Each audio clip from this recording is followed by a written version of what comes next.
All right, what's up, YouTube? It's JackalGoldKick. Let me pull this page up. This is gonna be a long one. So today we're gonna be covering Eminem Leak Tracker by John Banana and Imbus. So shout out to them for making this. What this basically is a entire document list of everything Eminem has made that's unreleased, that either has been leaked or hasn't been released. And I'm gonna go over the entire thing, but I'm gonna try to have a fast pace with it because there's a lot to go through. Um, and nobody's done videos covering this, so I figured I wanted to do it. I find unreleased stuff interesting, especially when it comes to Eminem. So let's get right into this Eminem Leak Tracker document list. Now we're going to read these credits and notes first. It says credits originally created by that person and that person on Reddit, John Banana Imbus on YouTube. It says credit to Jada Heater for all work and research on pre-fame era music. And then it says the Soul Intent Enthusiast on YouTube and that person on Reddit. They say also thanks to that person and those people. Uh, I don't want to read too much because I have a timer on my clip champ. I can only record 30 minutes, so I want to keep this at a fast pace. Common misconceptions: the Shady Invasion mixtapes include all those 2003, 2004 diss tracks are not leaks, as they were released as official projects. There are many freestyles, mixtape songs, and loose tracks that are confused as leaks, such as "I Remember" or "If I Get Locked Up" or "Get Back." If they are not here, it's because they were never actually leaked. There are some titles you might think are missing. They are either fake or they have other explanations. They are listed below. I Am the Way I Am from Marshall Mathers LP early track list was just a working title. So yeah, apparently The Way I Am originally was called I Am, which is an interesting title. The final title is definitely a lot better. Remember the Name, Remember Me from a Marshall Mathers LP early track list was just a working title. That sounds a lot like the Fort Minor one. I think Remember Me. Both names are pretty cool. But I think Remember Me is a good song title name, but Remember the Name would have been cool too. All right, let me oh shit, I went all the way up. What the fuck? I tried to hit my whatever that thing is on your fucking laptop, the arrows. So my bad, but let's read the notes. Um, Notes. If the main column says an album name, then the song was actually meant for that project. But if it says era, then that song was not meant for the album, but rather has a very similar musical style and is from the same time period. If a track has with artist name, that means the track is not actually Eminem's song, rather it's that other artist's song which Eminem is featuring on as a guest. CDQ versions represent leaks that were eventually released officially, meaning that physical CDs exist. Official versions of leaks may have minor differences than the leaked version, but are overall very similar. Sometimes different intros, outros, better quality occasionally, more censorship, etc. All of the songs found on Straight from the Vault EP can also be found on Straight from the Lab Part 2, making the latter mixtape the only one you really need to download. All leaks that were not a part of any original mixtapes have not been sorted and are just in loose folders. King Mathers refers to a rumored album title that Cassius and many fans believe to be the title of his scrapped retirement album from 2007. Kulo is mentioned a lot. He is a wealthy individual that purchased and leaked a majority of the songs back in 2010 to 2011 on his website Studio Leaks, now called Section 80 Forums. Any requests, questions, or additions, contact any of us through messages. So I just wanted to read that. But let's get right into the list. We got a long way to go. All right. So up first on this list is pre-fame. So this is pre-fame. Up first we have from 1984, Doogie with Marshall and Ronnie. Um, Track that might be one of Eminem's earliest raps. The tape was talked about and shown in an Eminem documentary. Includes his Uncle Ronnie on the tracks. So that's pretty cool that Eminem and his Uncle Ronnie actually did a song together. It seems like this one wasn't released. Be cool if that one came out. I'd like to hear what that sounds like. The next one is called Cool It, Marshall and Ronnie, so another collab with them too, also from 1984. Track that might be one of Eminem's earliest raps. The tape was talked about and shown in an Eminem documentary. Includes his Uncle Ronnie on the tracks. That one isn't came out either. Would like to hear it. It'd be interesting to hear what it sounds like. Uh, Next one is Operator, Marshall and Ronnie from 1984. Track that might be one of Eminem's earliest raps. The tape was talked about and shown in the Eminem documentary. includes his Uncle Ronnie on the tracks. That one hasn't been released either. So these collabs with Eminem and Ronnie would be cool to hear. His Uncle Ronnie, be cool to hear what they sound like together rapping, especially from 1984. So would definitely like to hear Operator get released as well and hear what it sounds like. Up next is Choose Me from 1988 to 1992, track that shows up on a CD compilation of tracks that DJ Butterfingers gave to a so-called fan. Year is unknown, so this one hasn't came out yet. I'd like to hear that one if it ever releases. Um, the next one is called Howard Allen Thacker Q from 1988 to 1992. Track that shows up on a CD compilation of tracks that DJ Butterfingers gave to a so-called fan. Year is unknown. So that one has not come out either. Would like to hear it and hear what it sounds like. Now, this right here means like what I assume is the red means never came out. Yes means there's a version out there. So that's what I think that is. So yeah, uh, the next one, this is a crazy title, Ass Lick. That sounds like something that MC Bush Pig or Anal Cunt would call their song names. So the song Ass Lick is from 1988 to 1992. Track that shows up on a CD compilation of tracks that DJ Butterfingers gave to a so-called fan. Years unknown. So this one hasn't come out or been released. Would like to hear it come out one day. Would like to hear what it sounds like, especially with a title like that. Next song is called Take 87 and a Half with New Jacks from 1988, from November of 88, but not the actual title of that by the bootlegger. This one did come out. Haven't heard this one. Need to check it out and see how it is. Next track is Eat It with New Jacks from 1988, from December of 88, but not the actual title that by the bootlegger. That one also came out. Haven't heard it though. Next track is Teaching You a Lesson with New Jacks from 1989. From early 89 to spring of that year, not the actual title that by the bootlegger. This one also came out, but I haven't heard it. Next track is Blown Away with New Jacks from 1989. From early 89 to spring of that year, not the actual title that by the bootlegger. This one did come out as well. I actually did hear this one. It's a really good song. Young Eminem, good horrorcore type song. I like that one, so I have heard that one. I'm glad that came out. The next one is called New Jacks versus Irv Ski with New Jacks. 1989, a call to a local Detroit radio station calling out Irv Ski, who earlier in the year gave them the wrong number after promising to get him in the studio. So we got some very old beef that Eminem had. Uh, this one came out. I haven't heard this one. I'm not really super familiar with early Eminem from this time period. I'm more familiar with his 90s and 2000s and recent stuff. So yeah.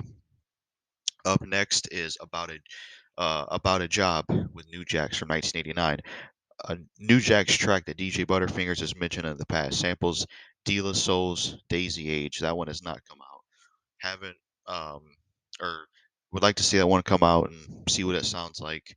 A lot of mentions of DJ Butterfingers here, as well as yeah, DJ Butterfingers and New Jack. So those are like two people that Eminem seemed to work with a lot back in the day. Um, Up next is a song called Unknown Title with New Jacks from 1989. New Jack's track that DJ Butterfingers has referenced in the past samples Chicago's What's This World Coming To. That one hasn't come out either. So I would like to hear that one, that and About a Job. Neither of them came out. Would like to hear what they sound like and check them out. So let's go up a bit. All right. We are still in the pre fame era. So up next is a song called Beatbox with Bassmint Productions from 1989.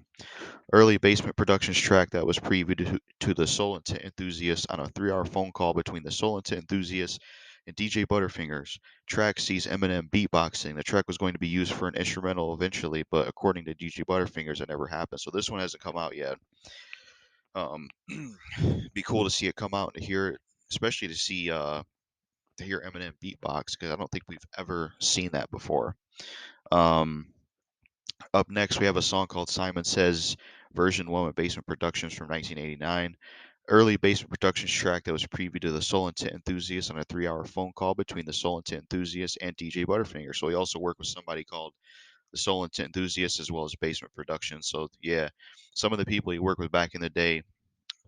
Um, so yeah, I would like to see Simon Says version 1 come out and see how that song sounds. Next up is Simon Says version 2 of Bassmint Productions from 1989 question mark. Early Bassmint Productions track that was referenced to the Soul and Tit Enthusiast on a 3-hour phone call between the Soul and Tit Enthusiast and DJ Butterfingers.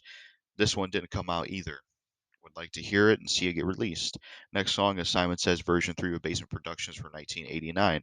Early Bassmint Productions track that was referenced to the Soul and Tit Enthusiast on a 3-hour phone call between the Soul and Tit Enthusiast and DJ Butterfingers. This one wasn't released either. Like to hear that one and see how it sounds. Next one is Unknown Title with Bassmint Productions from 1989. Early Bassmint Productions track that was previewed to the Soul and Tit Enthusiast on a 3-hour phone call between the Soul and Tit Enthusiast and DJ Butterfingers. DJ Butterfingers forgot the song title at the time, but the Soul and Tit Enthusiast referred to it as Stomp 'em In, was one of DJ Butterfingers' choices to eventually upload to YouTube, but he chose not to.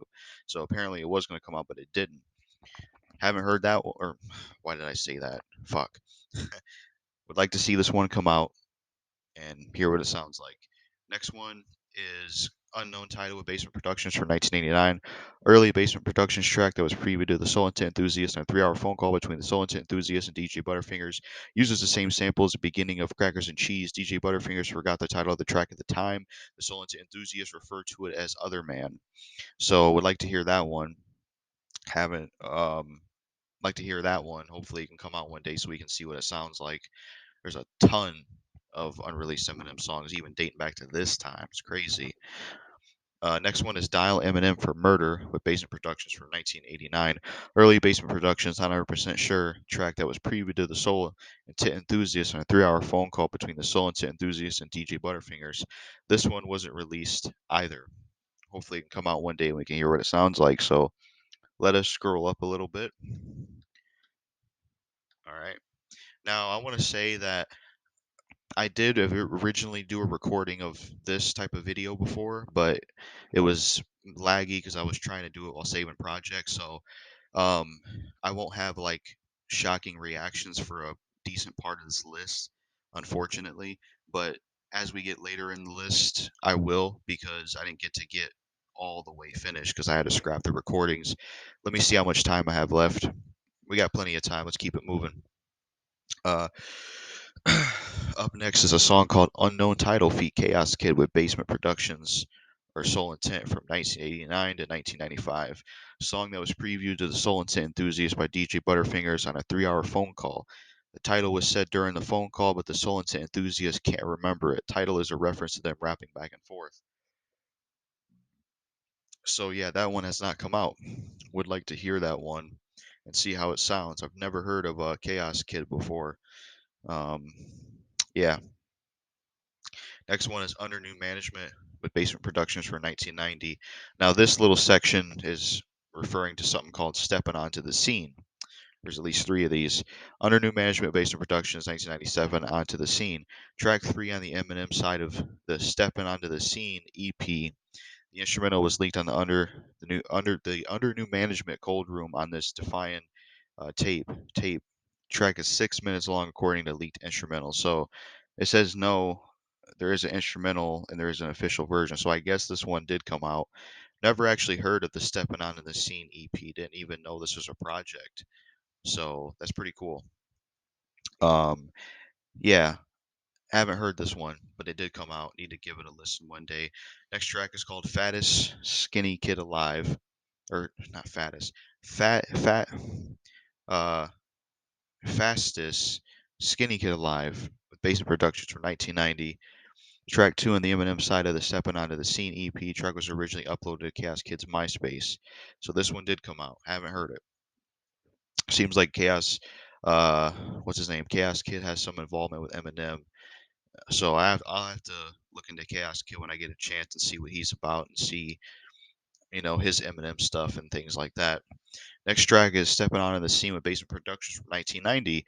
Track 1 in the Eminem side of the Stepping Onto the Scene EP. This track is the title track and only a 2-minute version is leaked. Full version is supposedly 4 minutes. The full version also supposedly has Bassmint intro as the intro of the track, according to DJ Butterfingers. DJ Butterfingers was going to upload a full version, but chose not to. So we only got a snippet of that one. We have not gotten the full version. I have not even heard the snippet, but I should check it out one day when I get time. Next song, all right, the next section, we're back in the pre-fame section. Next song is Don't Chew With Your Mouth Full with Bassmint Productions from 1990. Track 7 on side B of the leaked, under new management, Cold Room on this Defiant tape leaked by the Soul into Enthusiasts on September 24th, 2021. So this one did come out. Have not heard it. Next is Fab Five Freddy Skit with Bassmint Productions from 1990. Track 5 on side B of the leaked, under new management, Cold Room in this Defiant tape leaked by the Soul into Enthusiasts on September 24th, 2021. Track leads into track 5, which is Chaos Kid's track Positive Identity. Haven't heard that one, but that one came out. Next track is My Posse with Bassmint Productions from the year 1990. Track 3 on side A of the leaked Under New Management Cold Room and this Defiant tape leaked by the Soul Intent Enthusiast September 24, 2021. Track often mistitled as Passing Out Concussions. That one did come out. I have not heard that one either. Next one is a song called Basement Intro with Bassmint Productions from 1990. Track 1 on side A of the leaked Under New Management Cold Room and this Defiant tape leaked by the Soul Intent Enthusiast September 24th, 2021. According to DJ Butterfingers, this is also the intro to Stepping On the Scene. Title track C, Stepping On the Scene for Source. So it's cool that some of these old songs from way back in the day eventually did get released nowadays. So that's pretty awesome. But I have not heard Basement Intro either. It's cool that it came out. Next song is As Doom Surrounds the Room with Bassmint Productions. Cool song title from 1990. Sucker and Rhyme was misspelled as The Doom Surrounds with Gloom when originally uploaded on Chaos Kid's MySpace. That one did come out. I haven't heard that one. Yeah, I need to look into Chaos Kid because he has a few collabs here with Eminem, and I wonder if he's still doing music. What's his style like? To hear what he did with Eminem. I'll definitely have to look into that when I get a chance. Now, I think what I'm going to do is I'm going to click well, now I can just use the arrows. I'll just use the arrows. Never mind. Um, all right. Well, fuck it. All right, I'm already scrolling up. I was gonna click and just manually go up, but I think that'd be slower. So, yeah, let's go up a bit more. So the last one we were on was, I believe, Basement Intro, right? No, the last one we were on is As Doom Surrounds the Room. Yeah, that's what we were on. Let me see how much time I have left. Plenty of time. I'm doing a pretty good job going quick. All right. Up next, we got more pre-fame stuff. The next one is As Doom. Or no, I already read that one. Next one is Foolish Pride with Basement Productions from 1990. Sucker and Rhyme, originally believed to be from 1988, leaked in the same CD as the So Many Style snippets. So this one did come out. Source got this one. I've heard Foolish Pride. Eminem did apologize for it. He's not racist and he takes back all that stuff. So I'm not going to hold it against him. But it definitely back then, it was wrong for him to make that song. Um, and the song itself definitely, I think, is one of Eminem's worst songs. That song is really bad. Just from the production to that, it's not a good song at all. Honestly, it's a really bad Eminem song. But I have heard that one. Um, Next track is called Racist Rap Hour with Basement Productions from 1990. Track that the Source supposedly got their hands on, but nothing from it has leaked. I put what DJ Butterfingers had to say about it in the evidence column. This one didn't come out, so I'm gonna pull up what DJ Butterfingers had to say.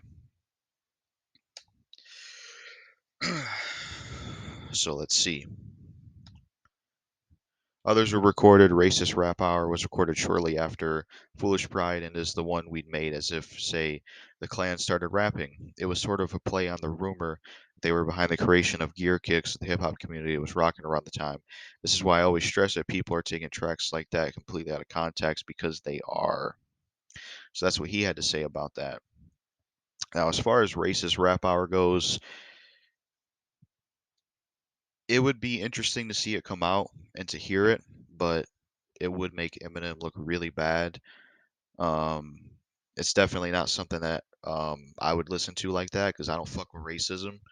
I mean, he had an explanation there, but I didn't fully understand what he meant.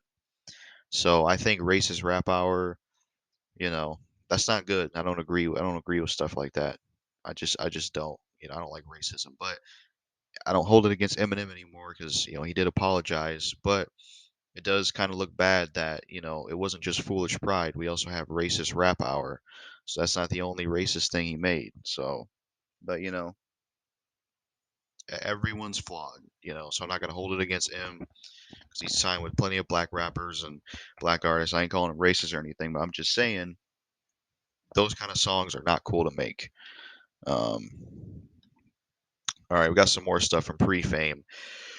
So, the next track is called Smoke Crack on the Mic with Bassmint Productions from 1990. Sucker and Rhyme that appears as track 2 on side B of the leaked Under New Management Cold Room and This Defiant tape leaked by the Soul Intent Enthusiasts on September 24, 2021. So this one did come out. Have not heard it. Sounds like a pretty funny title for an Eminem song, Slim Shady type thing. This is before Slim Shady, but sounds like a funny, fun song title. But I haven't heard that one. Next trap is called Purple Pimp Bell Bottom Pants with Basement Productions. That's a pretty badass song title. 1990, Sucker and Rhyme. Haven't heard this one. It did come out. Next track is It's Not Your Hair, I Think It's Your Armpits with Basement Productions from 1990. This is also for Sucker and Rhyme. So it's like there was some project called Sucker and Rhyme. Ain't heard it. Haven't heard this one either, but this one did come out. Next track is called Herpes at Christmas Time feat. Vitamin C with Basement Productions from the year 1990. Meant for Sucker and Rhyme, the Sucker and Rhyme project. That's a crazy song title. So I haven't heard that one, but it did come out. Definitely should give it a listen, see how it is. Next track is called That's When I Died in Bed with Basement Productions from 1990, also from Sucker and Rhyme. So yeah, this is like a project.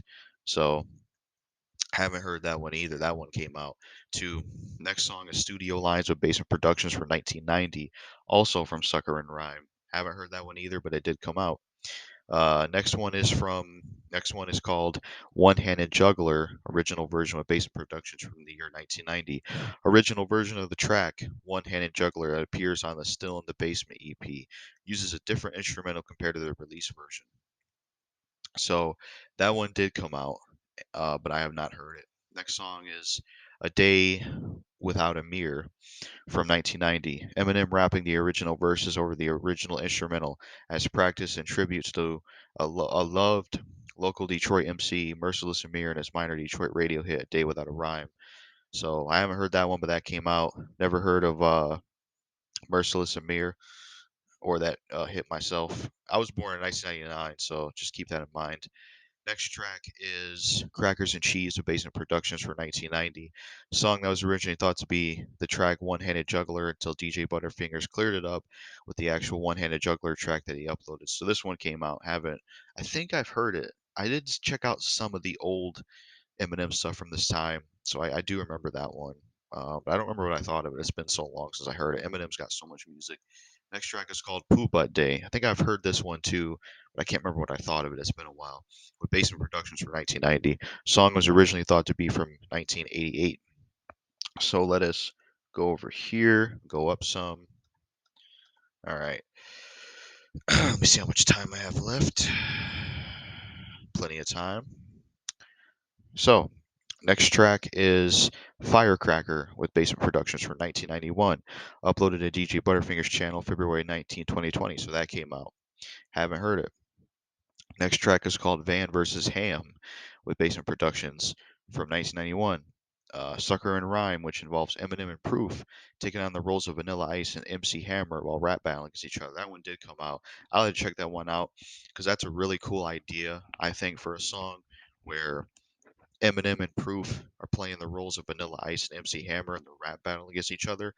That's a really cool idea for a song. So I got to check that one out. It's also kind of funny because this was way before Eminem and Vanilla Ice had beef. Next track is called Rock Your World feat. V-Top with Basement Productions from 1991. Sucker and Rhyme. So we got some more Sucker and Rhyme stuff. This one came out, but I ain't heard it. Next track is Mic Check 1-2 with Basement Productions from 1991. Also from Sucker and Rhyme. Ain't heard that one either, but that came out. Next track is called Phone Cabbage with Basement Productions for 1991. Phone Call, Sucker and Rhyme. I haven't heard that one either, but it is out. Next track is called um, The Introduction with Basement Productions for 1991. Also off Sucker and Rhyme, came out, but I haven't heard it either. Next track is We're Rockin' Babe with Bassmint Productions off the Sucker and Rhyme project from 1991, but I have not heard that one either.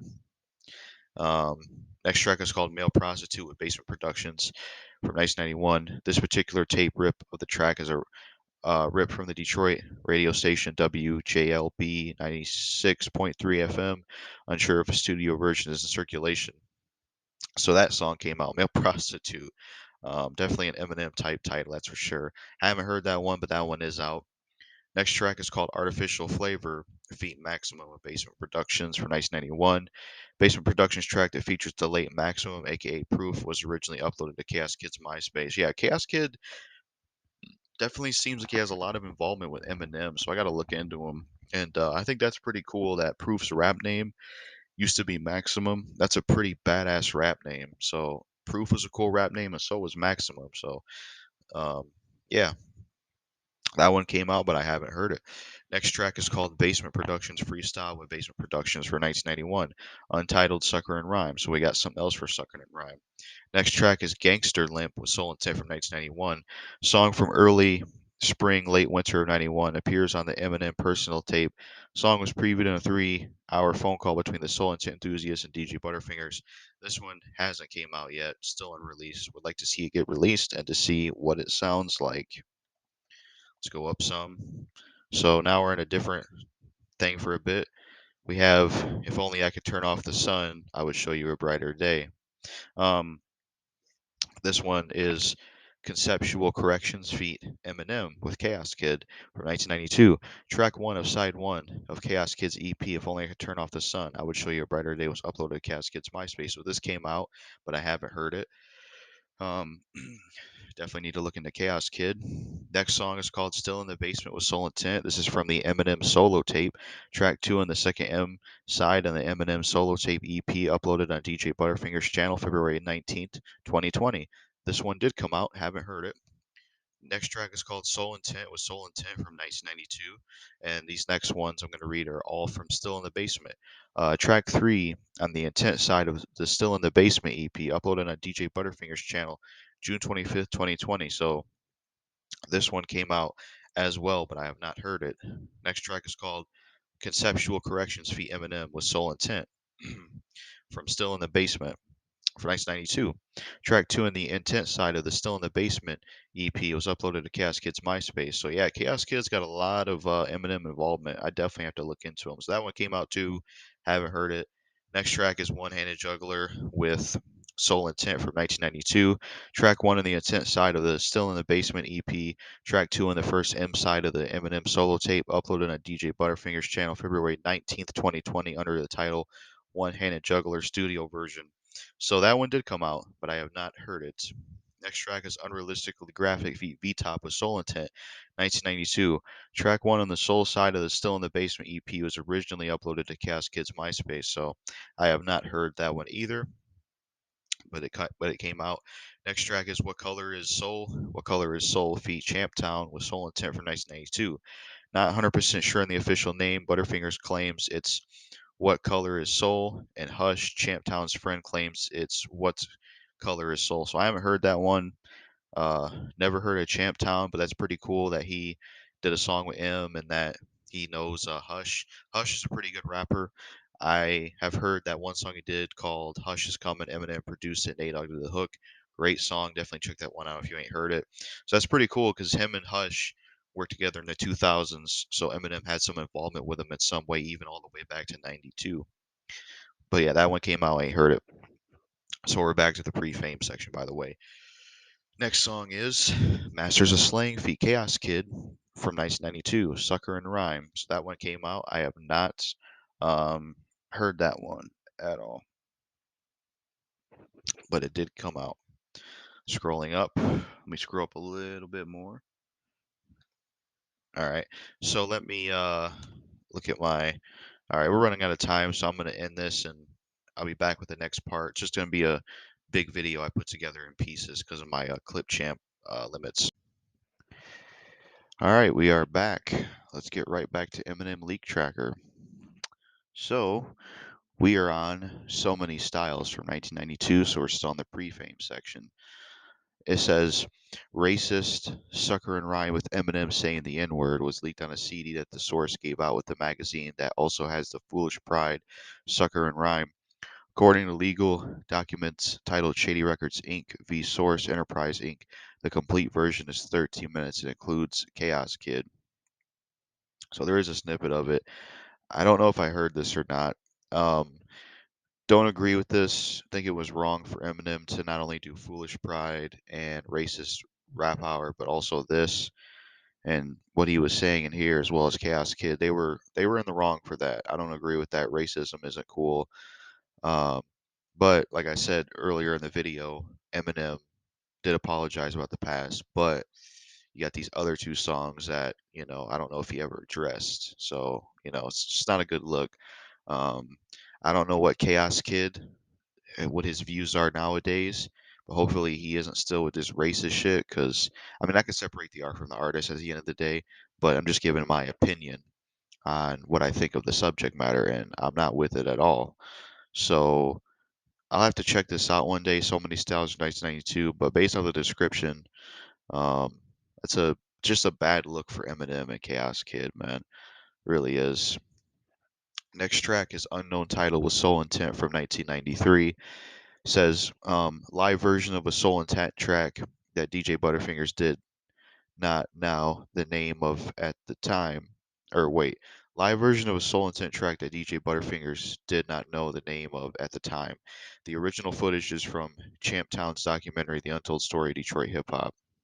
So that's interesting. That's related to Hush's friend. There's a snippet of this out. Haven't heard it though.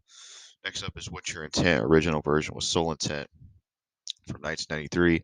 Was given to YouTuber The Soul Intent Enthusiast by bassist for the track, Mike Leese. Uploaded on November 27th, 2020. This one did come out.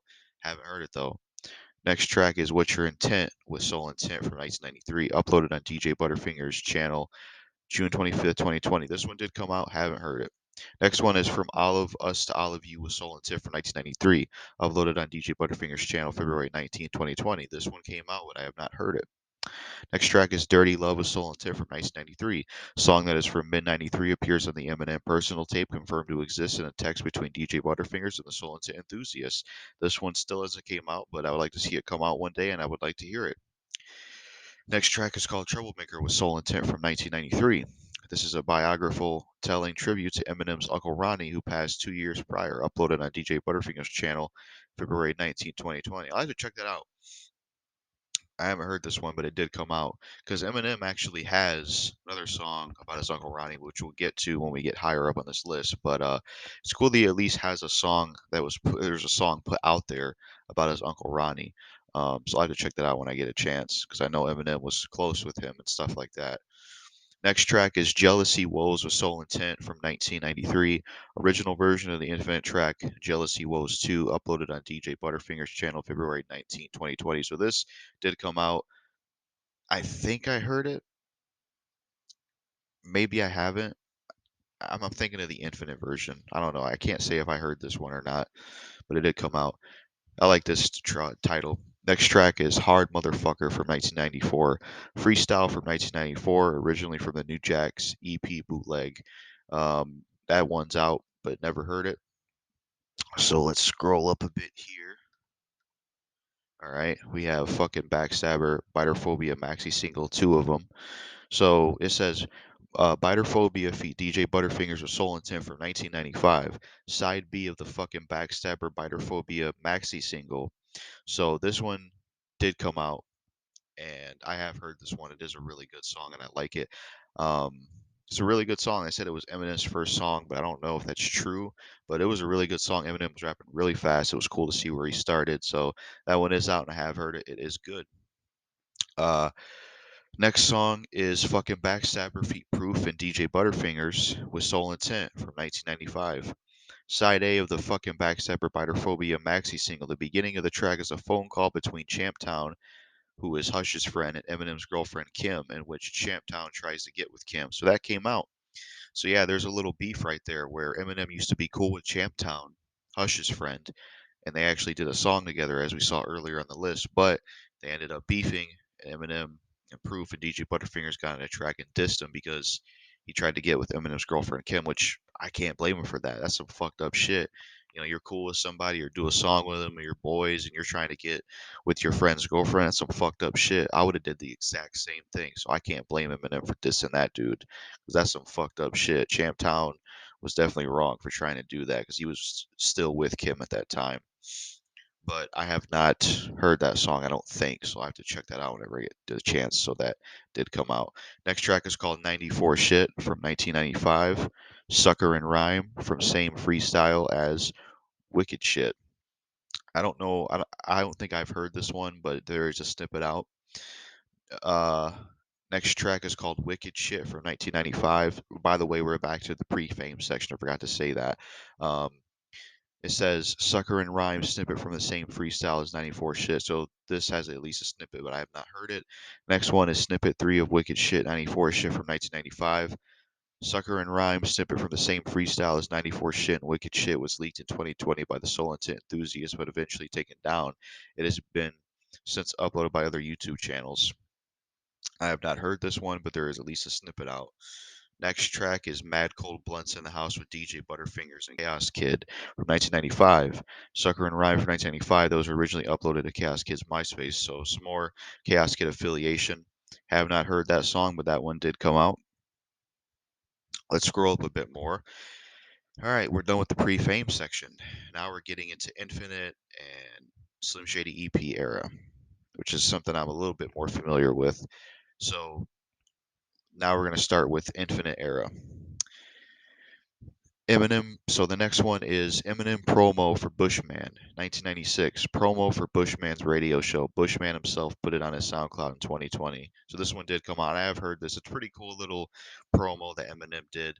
He like sings like kind of a chorus, and I think kind of raps on it. It's a pretty cool little thing that he did for Bushman. I heard it. It was a pretty shocking one because I thought I heard everything Eminem related. So it is a good one. I have heard that one.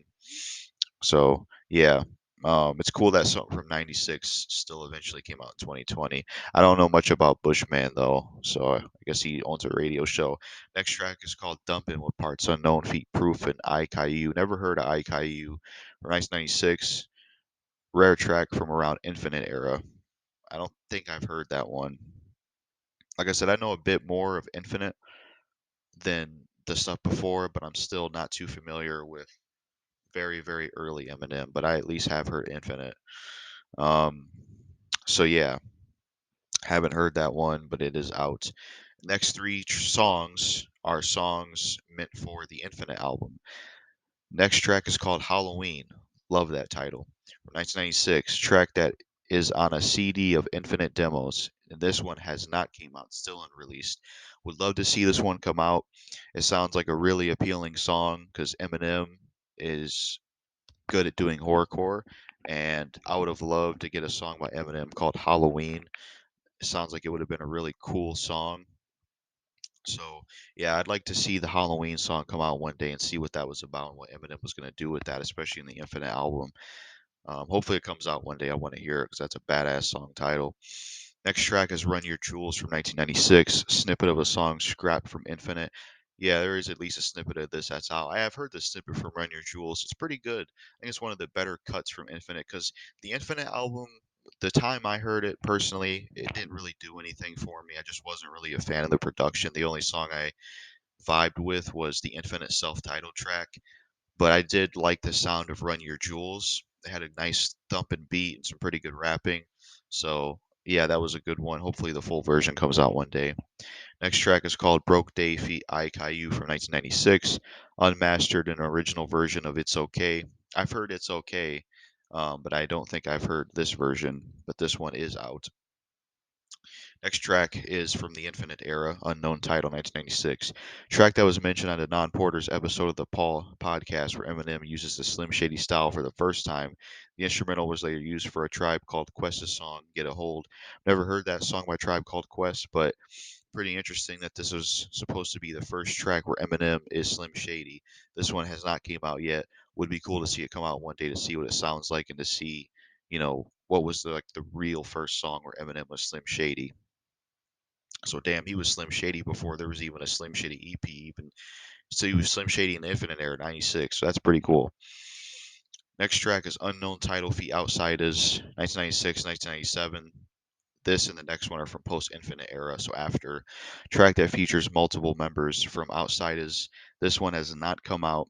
Hopefully it comes out one day so we can hear it. I definitely know what the Outsiders are. That's a rap group that Eminem used to be associated with back in the day and do some stuff with. Definitely got some of his influence and style from them, that's for sure, especially in the early days. Next track is called Guillotine Style feat. Pace One from 1996 to 1997. Track that is either from 1996 or 1997. Pace One raps part of Eminem's verse on the Shady Corpse. He said it. That's pretty interesting. I don't know if I've heard the Shady Corpse, but this one has not come out. This is also unreleased. Would like to hear this song to hear what it sounds like. So yeah, Pace One's a good rapper. I've heard some of his stuff. He's also from the Outsiders. All right, so now we're getting into the Slim Shady EP and EP era, Slim Shady EP and Slim Shady LP, all that stuff. So let's scroll up. So starting with Slim Shady EP songs, we have a song called Slim Shady from 1997. On the demo version of EP before it was released, did not make the cut. Uses lyrics from Eminem's Weed Lacer freestyle. So I think I've heard Weed Lacer, but I haven't heard it in a long time. So this is an unreleased song that was meant for Slim Shady EP, just called Slim Shady. Um, Hopefully we can hear this song one day. I'd like to hear what it sounds like. I think Eminem should do a re-release of Slim Shady EP since the album is so old, so people can get a chance to buy it. And I think he should throw a song like this on there to really spice it up. So hopefully one day we get that song. Next track is Murder Murder original version from 1997, a demo version of the song for the EP. This one did come out. I think I heard this. I can't fully remember, but yeah, that one came out. I heard the one on the Slim Shady EP, which I've heard the Slim Shady EP album. It's great. It's an overlooked Eminem album. I feel like it's not talked about as much as his other ones. It's got some really good songs on there. It's got exclusive songs that aren't on SSLP.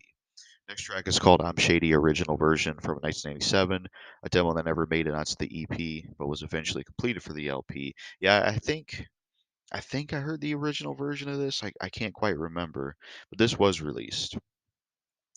Next track is Come On Everybody original version from 1997, a demo that never made it onto the EP but was eventually completed for the LP. So this one did come out as well. I did hear this one. It was interesting. It had like a different beat, a much different beat than the final one. And I think even like a different chorus.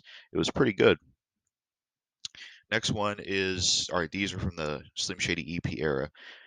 We have Take the World With Me with Outside His Feet Bizarre original version from 1997. Original unmastered version with different vocal takes, better quality version found on the SSLP unmastered sequence CD. I don't think I've heard this one, but that's pretty cool that they all did a song together. I have to check that out when I get a chance. Uh, Next up is Bad Meets Evil Royce da 5'9" original version from 1997, a demo that never made it onto a project in 1997, but was eventually completed for the Slim Shady LP. Contains different verses. This was released. So there's like multiple versions of Bad Meets Evil. I've heard all of them. I think I've heard this one where it's like a boom bap, more of a boom bap type beat. It's like a much different version. It's pretty good.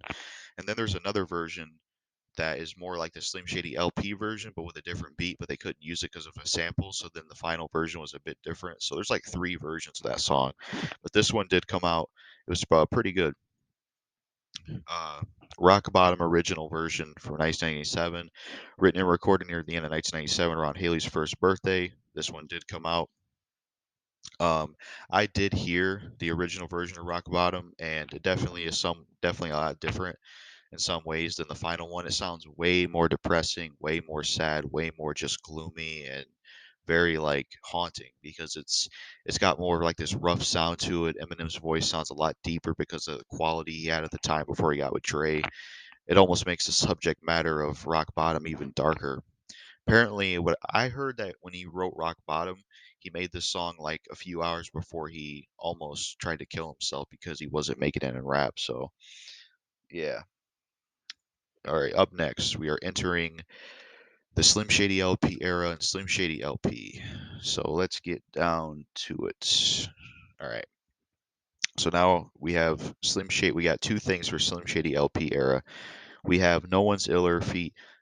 Bizarre, Kid Swift and Fuzz original version from 1998. A demo of the track that might have been in Bizarre's possession to keep for his own future project.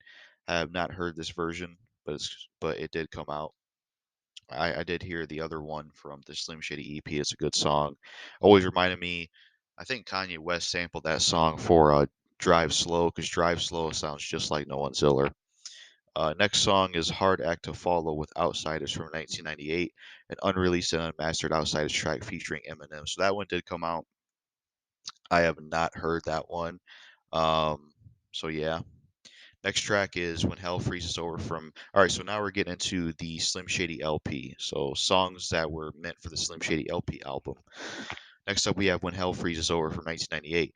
Not technically a leak as it was put on a mixtape much later, but this was one of the first tracks Eminem recorded with Dre ever, but it never made it on a Slim Shady LP. I have heard this song. It's really dope, really good beat.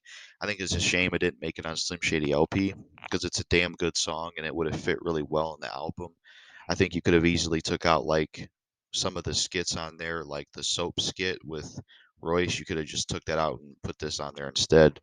So yeah, I this did come out. It was good. Next track is Ghost Stories from 1998. Short song from Eminem and Dr. Dre's first studio session, also sometimes known as Demon Inside. So this one did come out. This is a really good song. Amazing song. It's a really good horrorcore song by Eminem. The only two things that's unfortunate about the track is it's too short, and I think it's a crime that it wasn't on the Slim Shady LP because the song is just so good and it fits the Slim Shady style so well. And I don't get why it didn't make it on the album. It was a great track. It was one of the album cuts that didn't make it that I disagree with. Should have been on the album and it should have been longer. Next track is My Name Is original demo from 1998. The original My Name Is recorded in Eminem and Dre's first studio session with verses that have completely different lyrics. Huh. That one's unreleased and we haven't heard that yet. Would be cool to see that come out one day so we can see what that sounds like and what the different lyrics are. Next one is My Name Is original version from 1998, original unmastered demo, which does feature the uncensored lyrics that were removed in the official releases. So this one did come out. I don't know if I've heard it or not. I don't think I have, but it did come out. Next one is Bad Meets Evil with Royce the 5'9" alternate demo 1998. Demo version discovered in 2022 with a longer outro and different mixing. So this one did come out. That was the other one I was talking about. I would consider it the second version, the demo of the SSLP version. This one was pretty good as well. Had a slightly different beat. I like that one as well. I like all versions. Um, Next track is called 97 Bonnie and Clyde, just the two of us alternate demo from 1998. Demo version of just the two of us discovered in 2022 that is essentially the Slim Shady EP version with different mixing. Um, so that one came out. I don't think I've heard that one. Next one is As the World Turns alternate demo 1998. Demo version discovered in 2022 that uses a hybrid of the unmastered sequence and the Slim Shady LP beat with an added instrument. I have heard this one. It has a completely different beat. Sounds a lot different than the one we got. I remember it being pretty good, so I have heard that one. It did come out. Next one is Just Don't Give a Fuck alternate demo from 1998. Demo version discovered in 2022 that differs from the EP demo with extra instruments. I have heard that one too. Sounds a lot different, and it was pretty good. So yeah, I've heard that one too. So it did come out. Next one is My Name is Uncensored from 1998. Better quality than the original version, but still includes the uncensored line. Huh. That's strange that the uncensored version has like better quality than the original version. That is odd because the original version is the one they put out publicly. I don't get that. Um, this is the one that should have came out because censorship's bullshit. Fuck censorship. But yeah, I don't think I've heard this version, but it did come out. Next up is Role Model original version from 1998. Original demo that is much shorter but the same concept as the official. I have heard this one. It's like 2 minutes. It's not as long as the final one. I don't notice many differences, but I have heard that one. It's good, just like Role Model itself is a good song. Next up is from 1998. Now, this is interesting because this song right here, Kim, ended up being a Marshall Mathers LP song, but as we see here, it was originally a Slim Shady LP song. Very interesting. That explains why when you listen to Bonnie and Clyde, just the two of us, why it sounds like it's a sequel or prequel or whatever to Kim. So yeah, originally a SSLP song. It says Kim original version 1998, original and master demo, which does feature the uncensored lyrics that were removed in the official releases. I think that was a part where he said there's a kid with a slit throat and stuff. I have heard the original version of Kim. I mean, I think the Marshmallows LP version is definitely a lot better, but I don't mind the original version. Eminem has a slightly different chorus on the song when he's singing, and there's some things in there that aren't in the final version. Like I think the truck, him messing with the truck guy, I think Eminem does it himself or something like that. So there's some slight differences. So that one did come out. So let's go up. All right. Now we're going into the Slim Shady LP era again. We have Renegade feat. Royce da 5'9". Oh shit. I skipped over a song, my bad. There's another song for Slim Shady LP called Sick Like That from 1998. All we know is that this track title existed in some form of a song while he was making music for Slim Shady LP. So it would be really cool if this came out. I'd like to hear what this song sounds like, but it hasn't came out yet. But hopefully one day it does so we can hear it. Definitely should put this and all the other ones on like a special edition of Slim Shady LP. Probably is a really cool song called Sick Like That. And plus, it's a SSLP, one of Eminem's best albums, so it's probably a really good song, I'd imagine. Next song, all right, the next section is Slim Shady LP era. So we have Renegade feat. Royce da 5'9" original version. Original version of Renegade before Jay-Z replaced Royce. This was made in late 1999. He was moving into the Marshall Mathers LP style. Um, so this did come out. For those that don't know, there's like two versions of Renegade. The original, of course, was supposed to be a Royce da 5'9" and Eminem song, but Royce and M decided to give it to Jay Z, and it became a Jay Z and Eminem collab, which Jay Z and Eminem's version is good. Um, but so is Royce and Eminem's version. I think what would have been the best outcome, just have all three of them on there. I think that would have been even better. Yeah, the best of both worlds, three great rappers on the same song, and it would have also been a good look for Royce. But I know around that time, creeping into the 2000s, Eminem and Royce had a falling out back in the day, so maybe that's what affected that from happening. I don't know. Um, So yeah, that one did come out. I did hear that one, and the original version of Renegade is pretty good. Next track is Turn Me Loose with Limp Bizkit from 1998, recorded for Limp Bizkit's significant other before their beef, but it was scrapped. So yeah, I have heard this song. It's a pretty good collab with Eminem and Limp Bizkit. It's interesting that they did work together at one point because this is way before they actually had beef. So this did come out, and it was a pretty good song, honestly. They worked well together. Next track is called The Last Hit with the High and Mighty original version from 1998. Original version of The Last Hit with a different beat. This one did come out. Haven't heard it. Don't know what The Last Hit is. Next track is Russia Click with Outside's original version from 1998. Original unmastered version. I don't think I've heard this one, but it did come out. Next up is Makosa with Outsider's original version for 1998, original unmastered version. Haven't heard that one either, but it did release. Next up is Nothing to Do with Royce da 5'9" original version from 1998, original demo that is much shorter but the same concept as the official. I have not heard this one, but it did come out. But I have heard the final version that was on like a singles release from Bad Meets Evil. It's a good song. Next up is DJ Jazzy Jeff. You Hear Me When to Stand Up from 1998.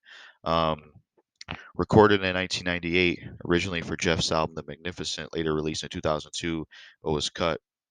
Around this time, 12 promo copies of this unreleased song were pressed up entitled As You Hear Me. Definitely should have made it on this dude's album because it would have helped having some Eminem involvement, I think. I never heard of Jeff or The Magnificent until now. Next up is unknown title. So yeah, that okay, the one I just talked about, You Hear Me When I Stand Up, that did come out, but I haven't heard it.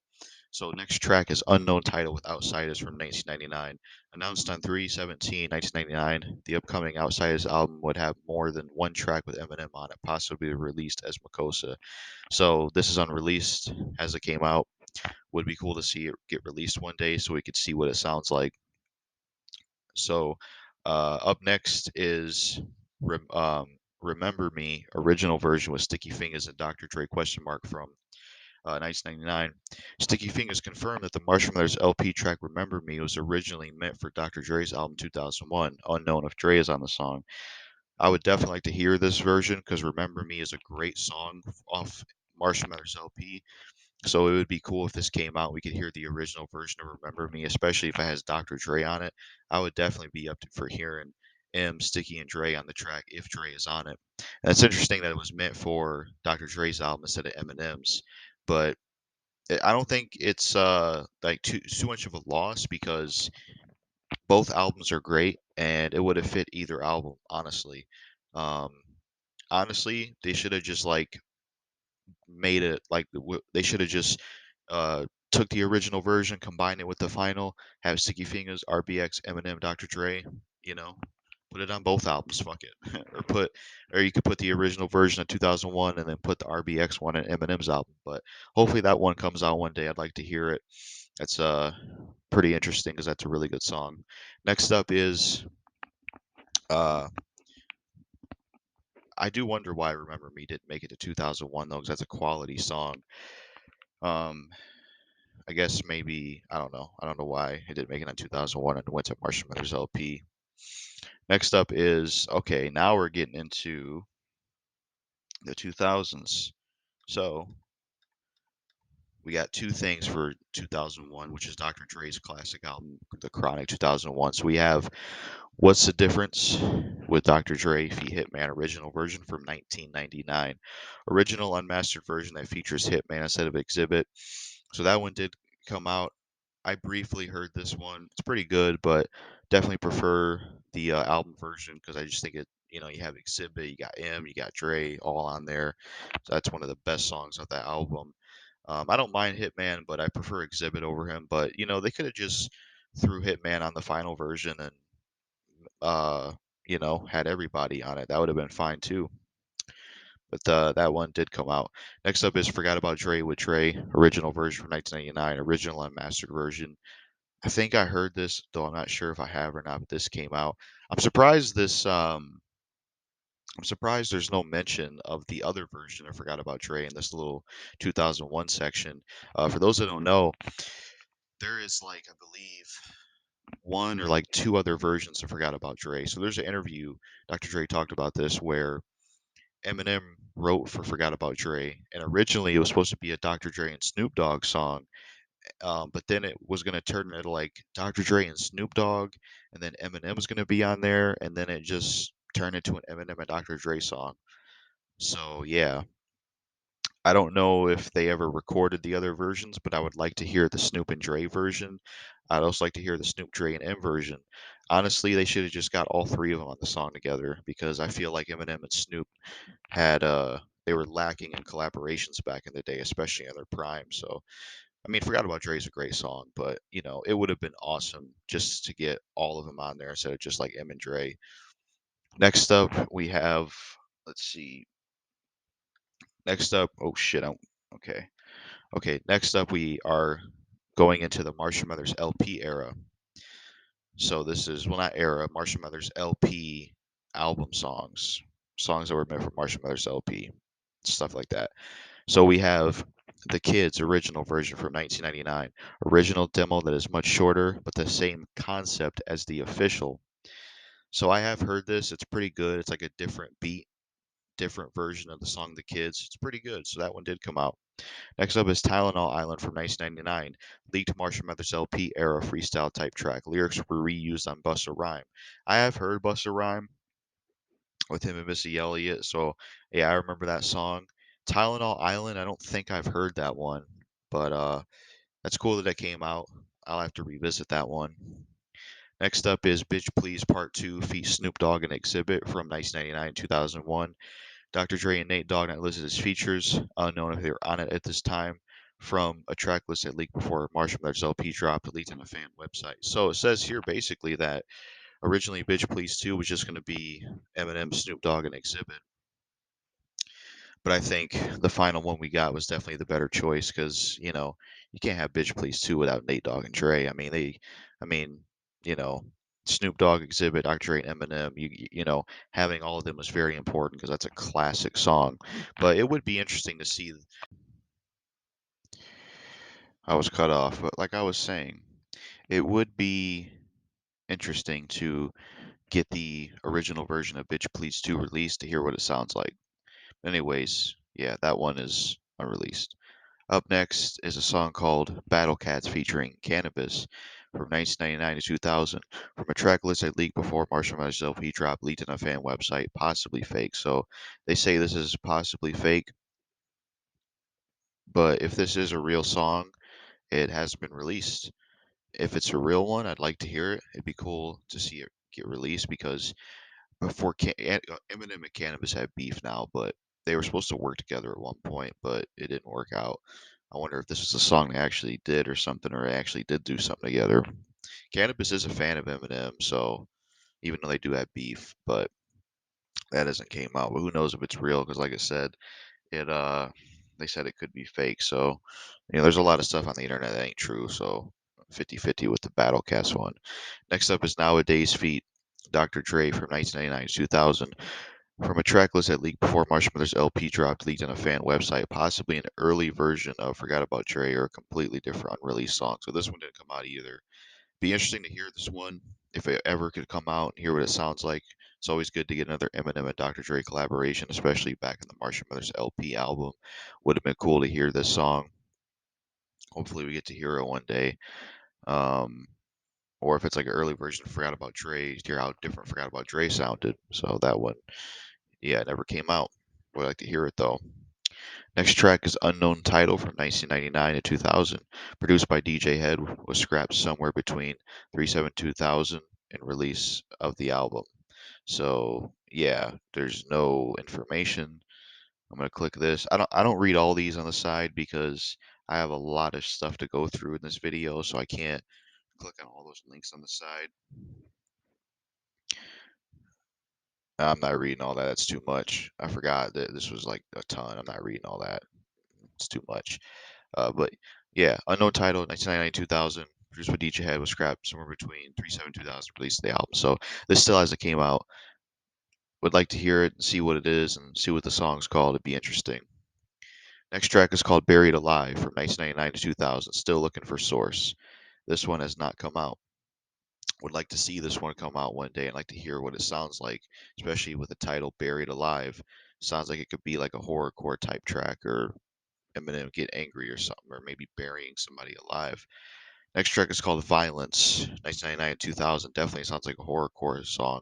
Found written down in a work in progress track list for Marshall Mathers LP. Proof references it on Revelation Violence, Violence. Oh, that's pretty cool that he referenced it in the D12 song. From the Way I Am book, never read that book, from 2008. So this is another unreleased song that hasn't came out yet. Would like to see it come out and to see what it, to hear what it sounds like. Sounds like it could be a really good song. Next up is Jimmy Bryan and Mike version 1, 1999 to 2000. Found written down in a work in progress track list for Marshall Mathers LP. First snippet surfaced on May 25th before being released May 26th. Paul Rosenberg said this about the original version. There was a song that Proofin did not always loved and begged him to release called Jimmy Bryan and Mike that for whatever reason he just never finished beyond demo stages. A couple months ago for this expanded edition, release and went back to the lab, recalled the sessions, finished the chorus, and put the touches on it so that it could be included in the bonus tracks added to the album. So we did eventually get Jimmy Bryan and Mike, though I remember when we didn't have it, I remember reading about this song on here. Jimmy Bryan and Mike is a really good song. I'm glad Eminem put that on the, I believe it was Curtain Call 2. It was cool to get that. I like that song. You get like a little bit of the new M, old M voice. But it says version 1 here, and this one didn't come out. So I wonder if this is like just like if it's just Jimmy Bryan and Mike without the add-ins, or if there's like some differences. Would like this uh, skeleton bear version to come out so we can hear it and see if there's any differences. So I think that definitely should have been the album because it's a good song. But at least it eventually came out in some facet. Just wish the rest of these would. Next track is Let Us Live from 1999 to 2000, found written down in a work in progress track list from Marshall Mathers LP, which is also talked about in the Way I Am book. This song is unreleased, never came out. Would be cool to see it come out and to see what it's about, how it sounds. Be interesting. Next track is Skit Mom, 1999 2000. Found written down in a work in progress track list for Marshall Mathers LP. A skit leading into The Way I Am, most likely never recorded, but possible, which is also from the Way I Am book. So a skit about his mom, but it was never released. Would be interesting to see what that sounds like. Next up is a song called Mom from 1999 and 2000. Mentioned by Paul as a song for M's next record. Could relate to the skit below. Yeah, it would be interesting to hear that song if it ever came out, because he did do a song about his mom at Eminem show, but a song specifically about his mom didn't exist in Marshall Mathers LP. So this song never came out. Would be interesting to hear what it sounds like. Man, it seems like Marshall Mathers LP had a ton.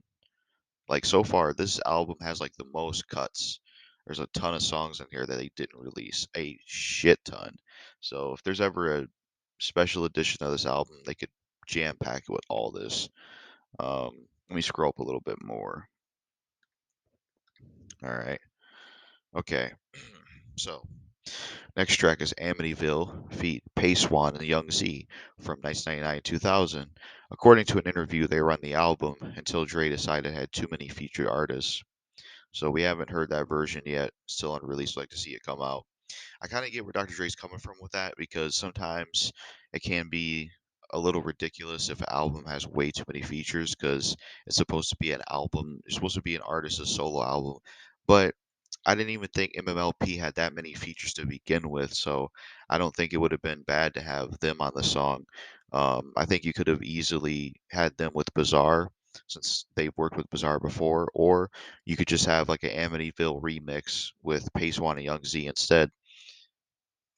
Up next is a song called Dear Ronnie. This is one of my most requested unreleased Eminem songs I'd love to see come out because I think it could be a really good song.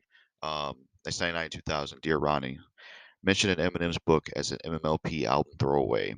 The Way I Am book 2008. I read somewhere that the song never came out because there was like family or somebody's of Eminem that didn't want it out.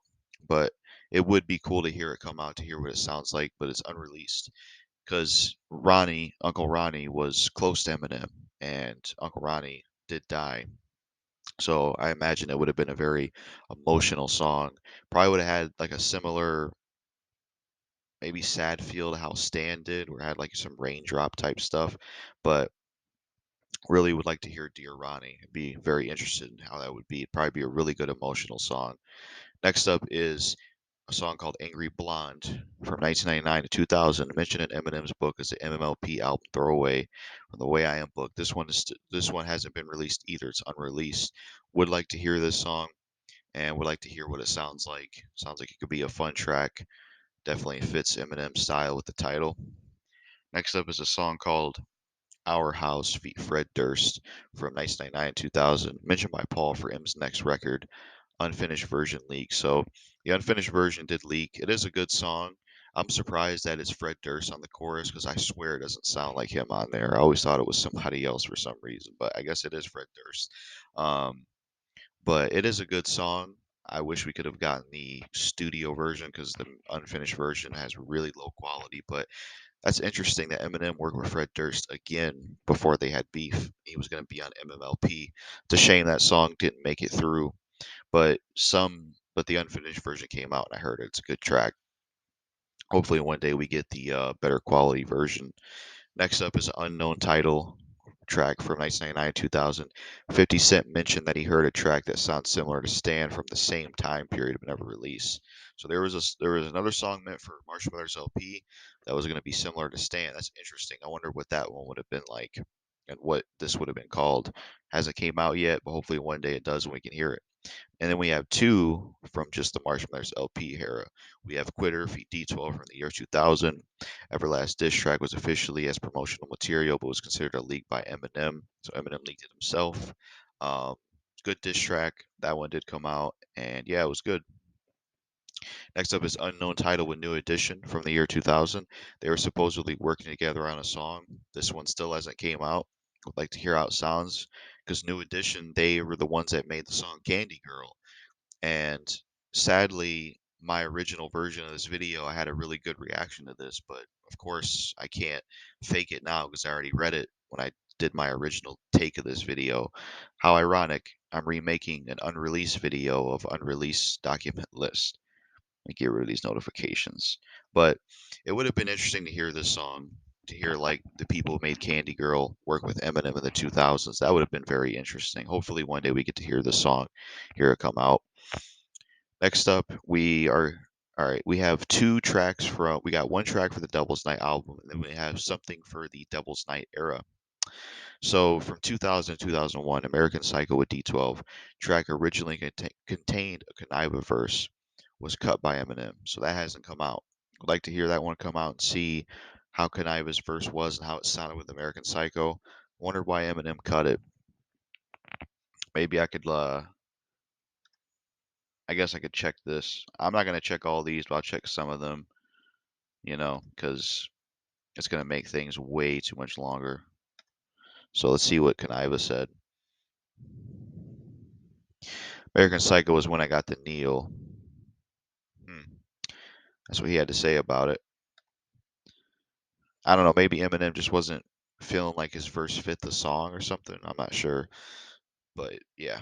Up next is What If I Was White with Sticky Fingers original version 2001, original unmastered version. So just like a original unmastered version, that one did come out. I haven't heard it, but I have heard the song with him and Sticky Fingers. That's a really good song. I like that one. It's a very overlooked, obscure Eminem song. So yeah. So now we're getting into the Eminem Show era, as well as some Eminem Show songs, as well as 8 Mile and Encore. So, so we got three things for the Eminem Show era. We got the song "Everybody's Looking at Me" from 2001 to 2002. This is another unreleased Eminem song that I highly request that I would want so bad. It says song playing in the background of the Kiss skit on the Eminem Show could have been for the Wash soundtrack question mark. So this one hasn't come out yet, but if you listen to the Kiss skit on the Eminem Show, you can hear this song in the background when he says "lights, camera, flashing" or something. You can hear it in the background, and I really wish.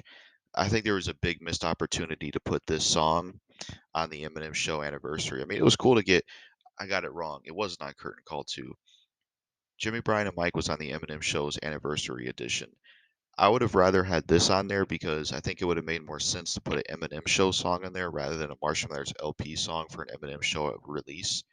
But hopefully one day we get Everybody's Looking at Me because that song sounds really dope, and that's definitely one I want to hear. So up next, so yeah, that one never came out. I'd like to see it come out. I'd like to hear it. Up next is Unknown Title feat Method Man from 2001 to 2002.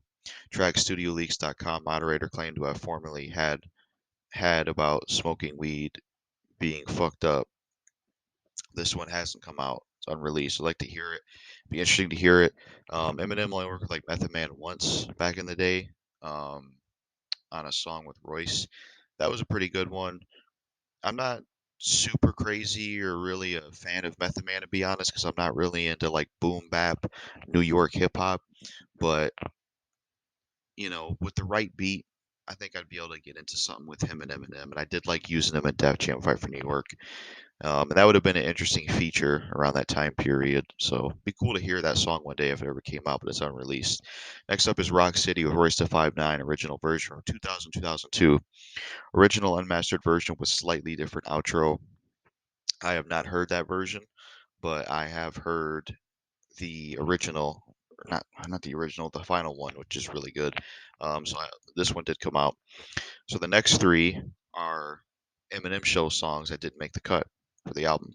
We have from 2001 2003 Superman feat Mariah Carey original version of Superman featuring Mariah Carey instead of Dina Ray.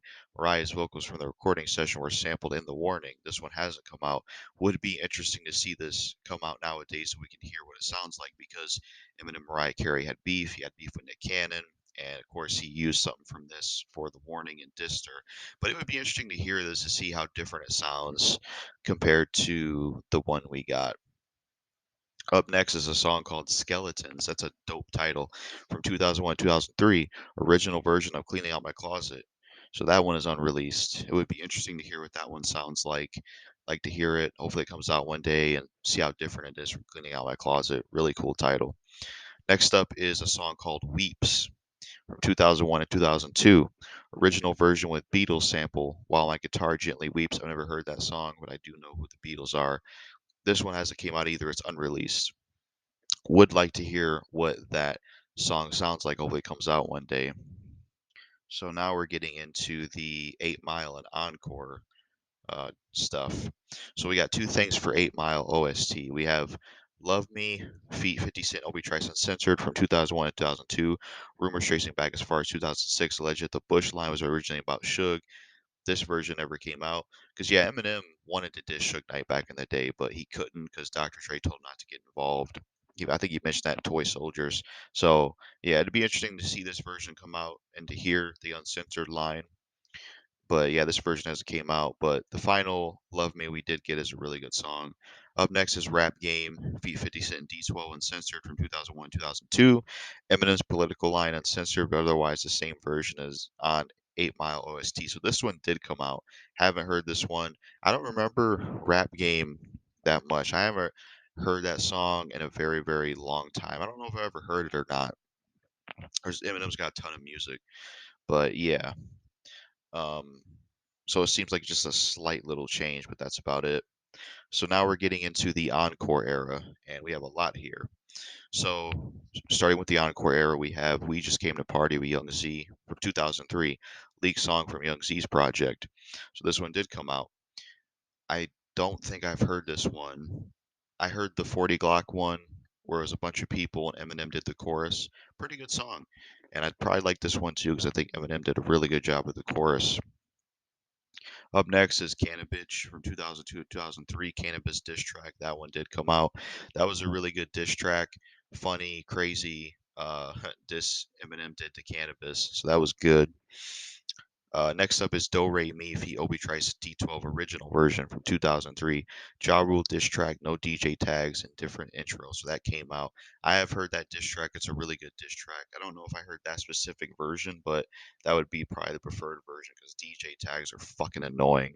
I don't know why they were ever existed. One of the worst things in music that should have never happened. Next up is Come On In feat. D12 original version from 2003. Demo of the track 6 in the morning on D12 World. Um, I have not heard this song, so yeah, but it did come out. Interesting that it was a demo of one of the songs on D12 World, whatever track 6 was. Next up is I Love You More, original version from 2003. Demo of the track Love You More and Encore. Didn't know there was an original version of I Love You More. I have to hear it. I haven't heard it. So that one did come out, but I do like I Love You More, the one in Encore. Next up is We As Americans original version from 2003. Demo of the track We As Americans Encore includes uncensored president line. Yeah, where he said something about the president. This is like the uncensored line. I have heard this one and heard what he said about the president, but both versions of the songs are good, so this one did come out. Next up is a song called Bully from 2003, which is a Ja Rule diss track. That one did come out. Really good diss track. Next up is Monkey See, Monkey Do from 2003. Leaked in 2003 by Nate's friend along with several others below, forming the Straight from the Lab bootleg. So yeah, Nate's brother, or Nate Kane, Eminem's brother, had a CD with some unreleased Eminem songs, and his friend leaked them. So that's Monkey See, Monkey Do, Bully, stuff like that. Um, yeah, and that one did come out, and it's a really good song. I like it. Next up is Hail Mary, 50 Cent original version from 2003. No Busta Rhymes first, song is shorter. So this one did come out. I have heard Hail Mary with him, Busta Rhymes at 50, great song, but I have not heard the original version that's shorter. I've not heard that one. So that one did come out. I don't know why those keep showing up. Stupid notifications. Up next is from 2003, Bumpheads feat 50 Cent, Lloyd Banks, and 28 original version. Has an instrumental intro, no DJ tags.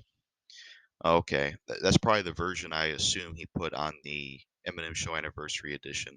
That's a pretty good diss track. Um, both versions are good. The only thing is, I wish Young Buck was on this song because then you would have actually had a G Unit and Eminem collab. Let me see how much time I have left. All right, we got a lot of time. Now this one's really cool because I like the game.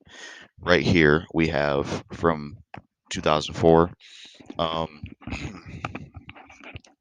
Unknown titles feat the game. 3 to 4 tracks were made for the game's album, The Documentary, in 2004, but never released. So, the game and Eminem had a song on Documentary called We Ain't, which is a really good song. I think that's actually one of the few songs where Eminem was outshined, in my opinion. I like Eminem's verse, but I like Game's verses more, and I prefer M over Game. So, yeah. But I wish these would come out. It would be really cool to hear these 3 to 4 tracks that the game and Eminem had together. They probably would have been just as good. So hopefully we get those one day. I'd like to hear them. So let me scroll up a bit and see. The thing about Encore is I think a lot of these songs could have made it to the album and made the album even better because a lot of people are mixing Encore. I like it for the most part, but there are some songs I don't care for. Like I would take the game tracks and then some of these other ones like Monkey See, Monkey Do, Bully, and then this one Christopher Reeves we'll talk about soon. I would take those and put them on the album and get rid of like Crazy in Love and Yellow Brick Road and stuff. Some of the songs I don't care for. Some of these songs would have really boosted Encore's quality, I think. Um, all right, so let's scroll up. Okay, now we're getting into the D12 World Encore and his hiatus era. So D12 World, 2003-2004, unknown title with D12. Jimmy Crack Corn beat likely had the same hook as the released re-up version. So back in 03-04, there was a D12 song with a Jimmy Crack Corn beat. Would be interesting to hear this come out as it's still unreleased. But Jimmy Crack Corn is a good song, but it would be interesting to hear the D12 version. Up next is the one and only song that was meant for Encore from 2004. Christopher Reeves scrapped the Encore song on the original track list on Eminem's website. This one has still not been released. It would be interesting to hear this song because Eminem always took shots at Christopher Reeves. So I would be interested in hearing what the song sounds like. So hopefully it comes out one day. Now we're getting into the hiatus era. 2004, I Am Hip Hop. Kulo Rumor. He supposedly has a bizarre collab hip hop song, but only with 3 Eminem verses. This has not been released. Would be cool to see it come out so we can see what it sounds like. I have heard hip hop with Bizarre and Eminem. It's a good collab. Be interesting to hear this version. Then there's another hip hop song that Eminem did, which we'll get to, that was leaked for King Mathers. Next up is Pale Moonlight with Strike feat. Dina Ray from 2004. Snippet leaked in 2004. Full song in 2005 was originally meant for Strike's first album but got shelved. So yeah, this did come out. I think I heard this like once, but I can't remember it because Eminem has a ton of music. There's just some songs I don't remember as much as others. Next up is Welcome to Detroit with Trick Trick original version 2004, original leaked version. Didn't know that song got leaked back in the day and never heard the leaked version. I only heard the final release. So yeah. Next up is Welcome to Detroit City is a good song though. Next up is Emulate feat. Obi Trice full version for 2004 to 2005. Originally released an Anger Management 3 mixtape, but full version leaked in 2011. So this did eventually come out, the full version. It's a good track with Obi Trice and Eminem. Kind of a play on the song Stimulate, but just calling it Emulate. So that's a good song. It's cool that that came out. Next up is I'll Hurt You with Busta Rhymes original version from 2004 to 2005. The original version of the leak, which was unmastered and featured a different outro. I have not heard that version, but I have heard the one that got cut from the album, and it's a really good collab. So this one did come out. Next up is I'll Hurt You with Busta Rhymes, 2004 2005. Originally meant for Busta's album, but shelved after leak. They still should have put it on the album because that's a really good collab with Busta Rhymes and Eminem. In my opinion, I prefer this collab over Calm Down. I just think the beat on this was a lot better. Um, it's a shame that that song didn't make it on the album. It kind of sucks that the leak ruined that. See, I think like when it comes to leaks, me personally, leaking someone's music that they're eventually going to put out anyways and sell, that's wrong. But me myself as a music fan, I don't mind like if the artist is never going to put the music out in the infinity and beyond, then I don't mind it getting leaked because I want to hear it. But when it's like affecting their sales and stuff, and it messes with projects. That's not cool. I'm not for that. Next up is, but yeah, that's a really good song. Should have been on the album. But yeah, next up is a song called Dance on It with Stat Quo from 2005. Dance on It is a song that was recorded for Stat Quo's Shady Aftermath debut album, Statlanta, featuring and produced by Eminem. This song is the one that caused Eminem and Stat to have the argument on who should perform the hook. Stat wanted Eminem to do it, but M wanted Stat to do it. This argument is one of the main reasons why Statlanta was never released. So this song has never came out. Would be interested to see it come out and see what it sounds like. Sounds like a fun song with Dance on It being the title. There's a fake snippet out there of what the song would sound like, and it sounds really cool. Um, but yeah, Stat Quo had a falling out with Eminem, as it says here. And to add on to this, Stat Quo said to him in the argument, "All right, pay me $1 million and I'll do the chorus." And it's like that is like the dumbest thing you could ever say to someone. You had everything set for you. You were on Eminem's label. Terrible idea. But he even regrets it. So yeah, to be honest, I was never really big on Stat Quo. I don't mind his song Testify and his song with Bobby Creekwater called Spotlight, but most of his music I couldn't really get into, to be honest.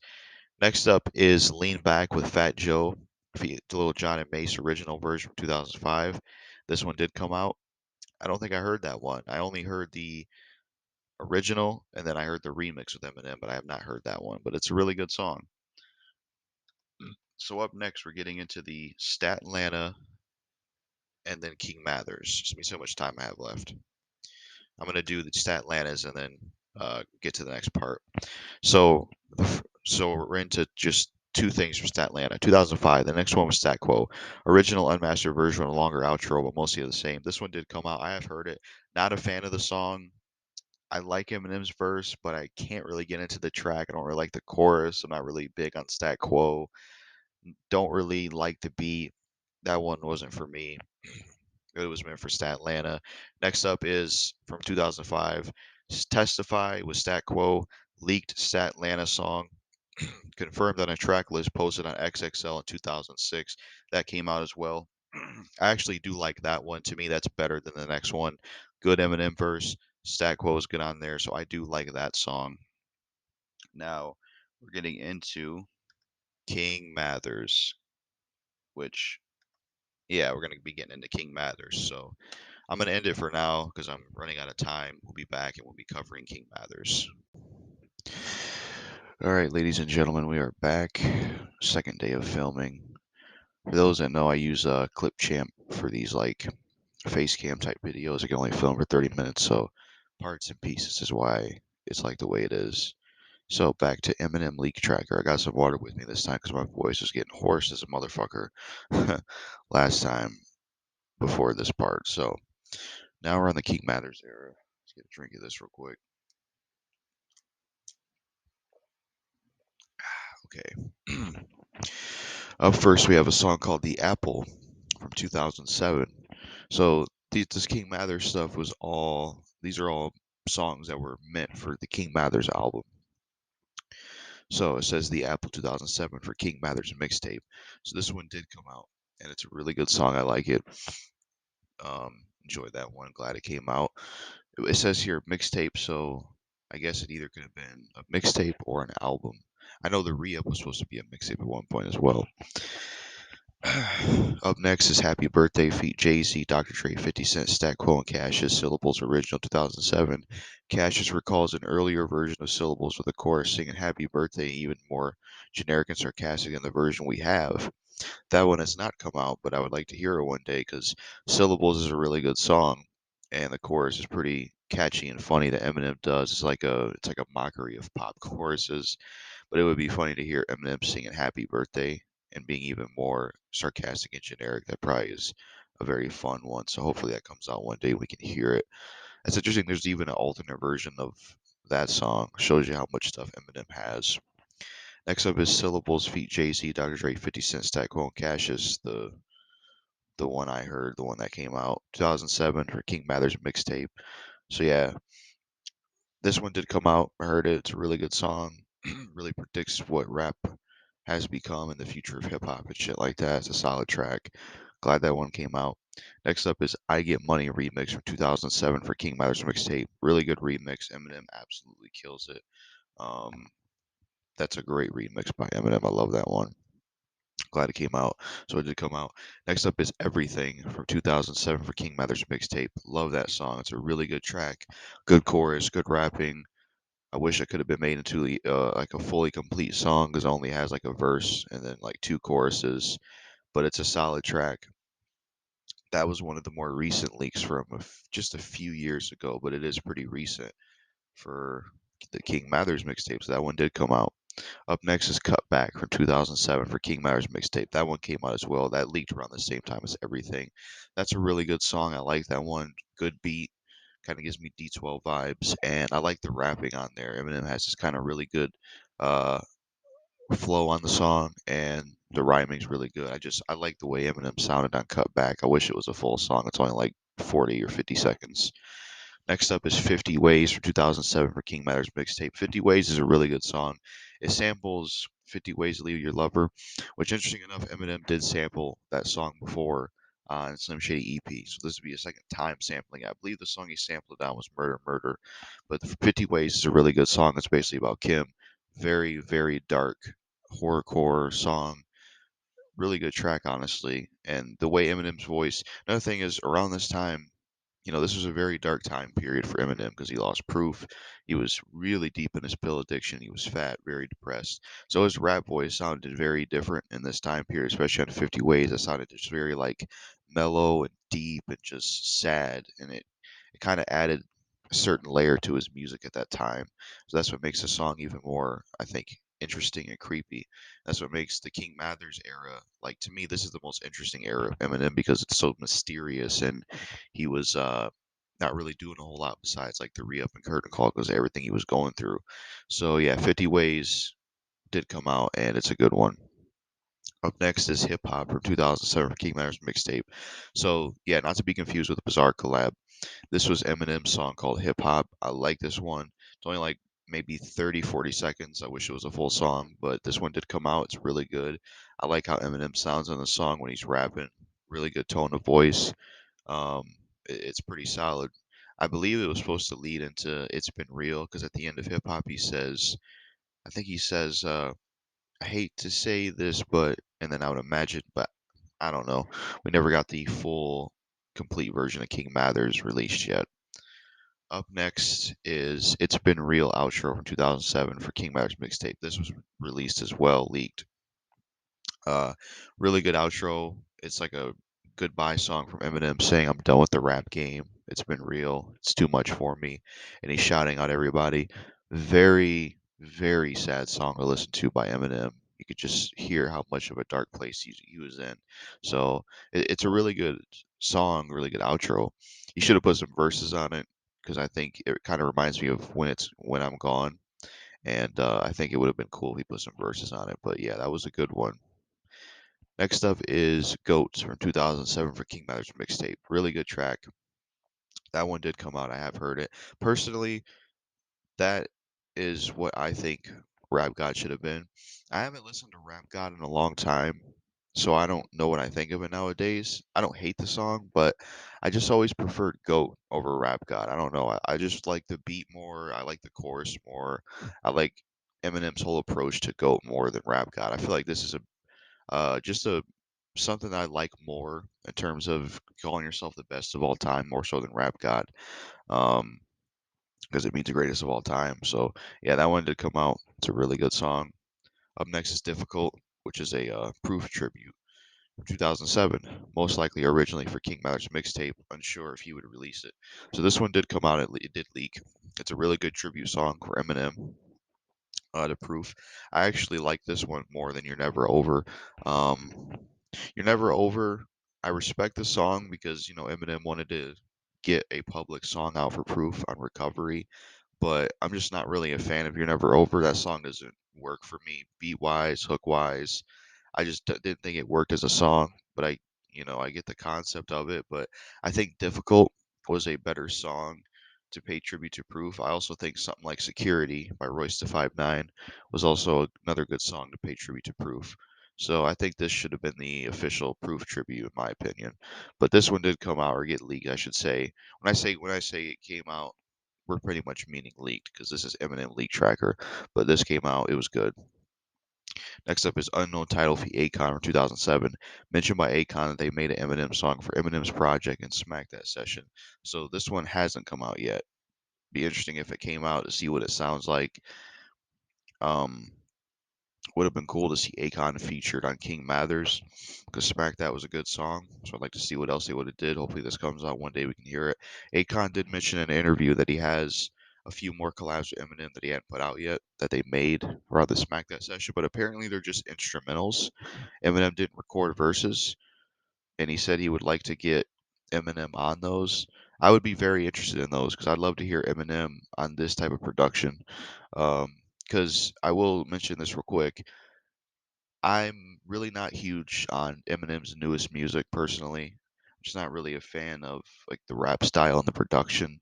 I prefer like old school Eminem, 2009, 2010, 2000, even 2012 Eminem, 2013 Eminem and beyond. I've had a lot of critique for, so it would be cool to get Eminem rapping on some beats from 2007. Up next is Unknown Title feat T.I. from 2007, a song about their alter egos that T.I. discussed in an interview made in the same session as Touchdown meant for M's project. That one hasn't come out yet. Would like to hear what that is. Hopefully it comes out one day because T.I. and Eminem have really good collabs together. So it'd be interesting to hear that one, especially if it's about their alter egos. Probably would have been a really good song. Um, hopefully we can hear it one day. So we're going up some. All right. So up next we have Keys to the City, produced by Eminem, track off Eminem's hiatus project. So this one hasn't come out either. I'd like to hear it. Now, this one and the next version of Keys to the City I want to talk about, this was supposed to be the single for King Mathers, but that never happened. So it would be interesting to hear Keys to the City produced by Eminem to hear what that one sounds like. Next up is Keys to the City, produced by DJ Premier from 2008. I forgot to say that Keys to the City, produced by Eminem, is from 2007. But anyways, Keys to the City, produced by DJ Premier, 2008. That's when Eminem decided to get sober and he got in his path. That's interesting because I wonder if he recorded this version of Keys to the City, just coming off pills around the same time he did Detroit basketball. DJ Premier was set to make a remix of the song and released as a street single for Eminem until he leaked the info and it was scrapped. That's a shame. DJ Premier shouldn't have did that. That way we could have actually at least gotten this one. I would have at least just taken this one at least to hear what it sounds like. But hopefully this comes out one day and we can hear what it sounds like. I'm taking a drink of water.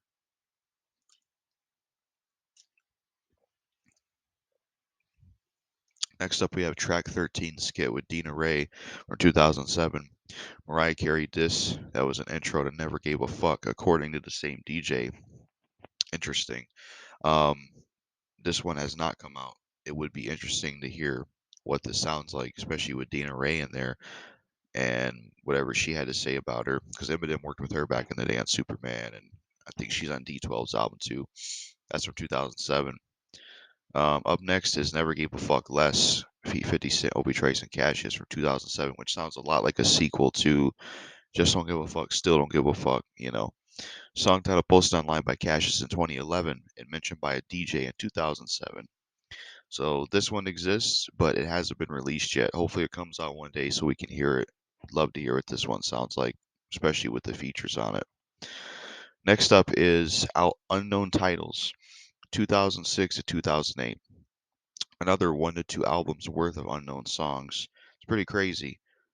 So we have pretty much 1 to 2 albums worth of unknown songs. There's already a ton of unreleased Eminem stuff here that hasn't even been released yet, and we have 1 to 2 albums worth of unknown songs. It's insane. You could have like a King Mathers trilogy, King Mathers Volume 2, King Mathers Volume 3, especially with the next one I'm gonna get. So you could have a few King Mathers. You really could because sound like there's a lot of material for it. So I'd like to hear these unknown titles. I'd like to hear what the 1 2 albums worth of unknown songs are. I'd like to hear all of them, honestly. Hopefully they come out one day.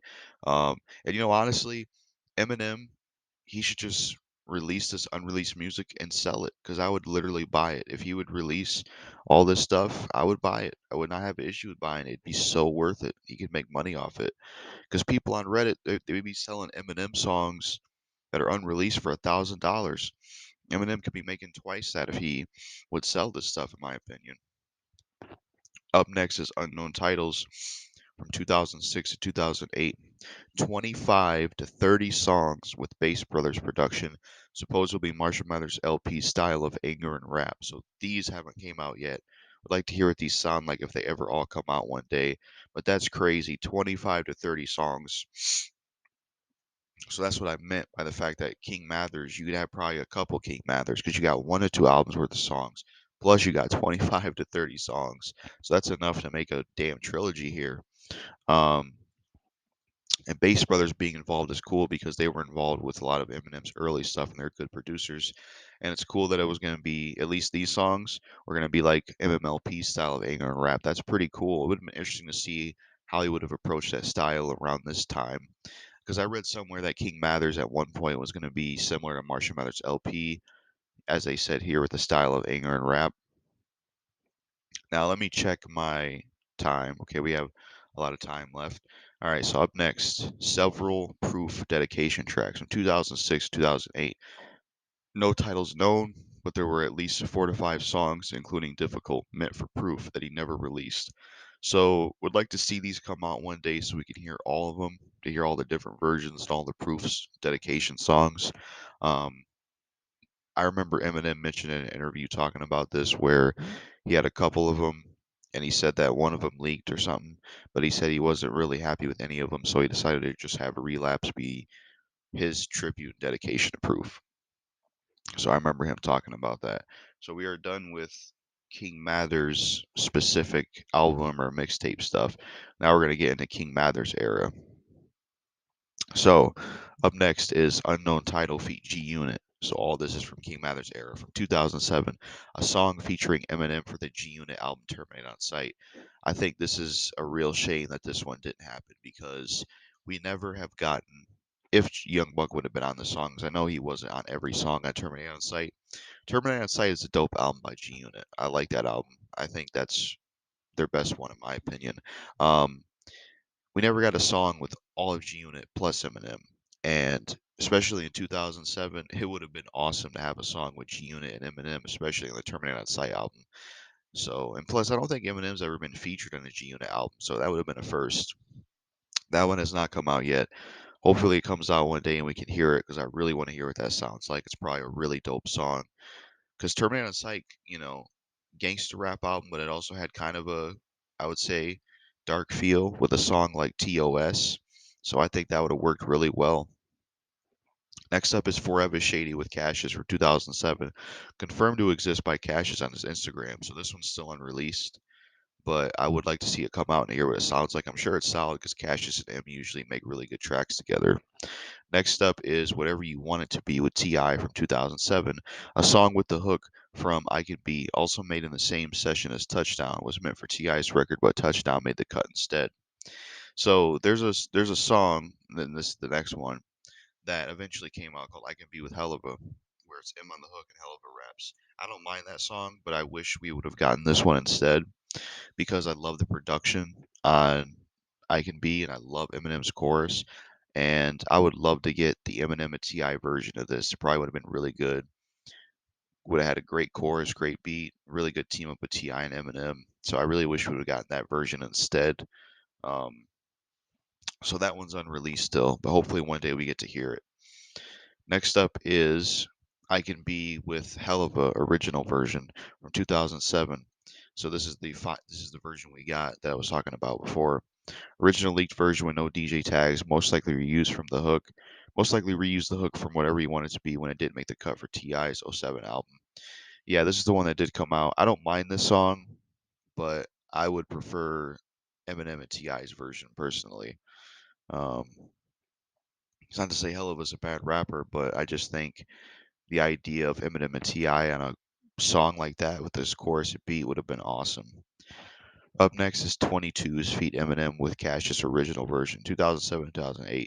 Original version, the lead Cash's track that features Eminem. So I think there was a snippet of this that came out, but all you heard was Cassius and Eminem didn't have a verse. So I don't know if that was a different version with no Eminem, but yeah, this one, 22's Feet Eminem with Cassius original version. This one has not come out yet. Hopefully it comes out one day so we can hear it and hear what it sounds like. Be another interesting Eminem and Cassius collab. Next up is Ballin' Uncontrollably from 2007 2008. Sounds like Hiatus King Mather style. Might not have been made at the same time as the tracks below, so it wasn't part of the original scrap track list. This one did leak. I have heard it. It's a pretty good song. It's an interesting Eminem song because he's like doing a parody of like Paul Wall South hip hop, basically. Crazy song. Um, wasn't it meant for the? Wasn't it on the Super Bad soundtrack? I could have sworn it was. I don't know. I seen somewhere about that. Let me know in the comments. Up next is Detroit Basketball from 2008, most likely a promotional track for the Detroit Pistons, possibly for a soundtrack mixtape or just a warm-up song. File dated 5/13/08. So this one did come out. I have heard this one. It's a really good song with a good beat. Interesting song to listen to though because Eminem when he made this song he was just getting sober off pills and trying to get back into the groove of rapping, and his rap style sounds very strange on there. I mean in terms of like the lyrics and stuff, even other Eminem fans have pointed that out because he was just, first getting sober trying to get back into the swing of things. Next up is Detroit Basketball version 2 to version 20 from 2008. On Paul's podcast, Eminem and Paul confirmed that there's 20 versions of Detroit Basketball, and the title is Detroit Basketball all in one cell to not cause flood. So none of these have ever came out. Would like to hear all of them. That is crazy that there's 20 versions of Detroit Basketball. That's enough to make an album right there. There's 20 versions of Detroit Basketball. That's interesting. I wonder what they all sound like, how they're different from each other. That's insane. 20 versions of the same song. Holy shit. Up next is Duty feat. Obi Trice, unofficial Difficult remix from 2011. Difficult leaked unfinished in 2011, so Obi Trice made his own chorus for it to pay his respects. Huh. The style still fits in the King Matters era, despite being from 2011. I didn't know this was unofficial. I always thought Duty was like the real song, real collab. But that's pretty cool that Obi Trice went in and did his chorus because I think it's like the better version of Difficult because you got a chorus in there because the original version of Difficult don't have a chorus. So I think it's cool that Obi Trice did that. So yeah, this one did come out. Well, of course, because Difficult already came out, but this one is out as well. I have heard it. It's really good. I like it a lot. Um, it's a solid track, and Obi Trice added some good stuff to it with his chorus. So yeah, now we're getting into pre-relapse era and relapse era, detox and relapse, and more relapse era. So let's do this, and this will be cool too because you know relapse might be my favorite. Relapse refill might be my favorite Eminem album, to be honest with you. The more I go back to it, just because of the production and style. So we have two things from pre-relapse era. 2008, Wee Wee, warm up track after rehab, makes a lyrical reference to a late 2008 film. So after he left rehab. So yeah, this one did leak. I have heard this. It's a ridiculous song where Eminem just talking about shoving a ton of things on his wee wee. Funny song. It's kind of like another crazy song like Fact, basically.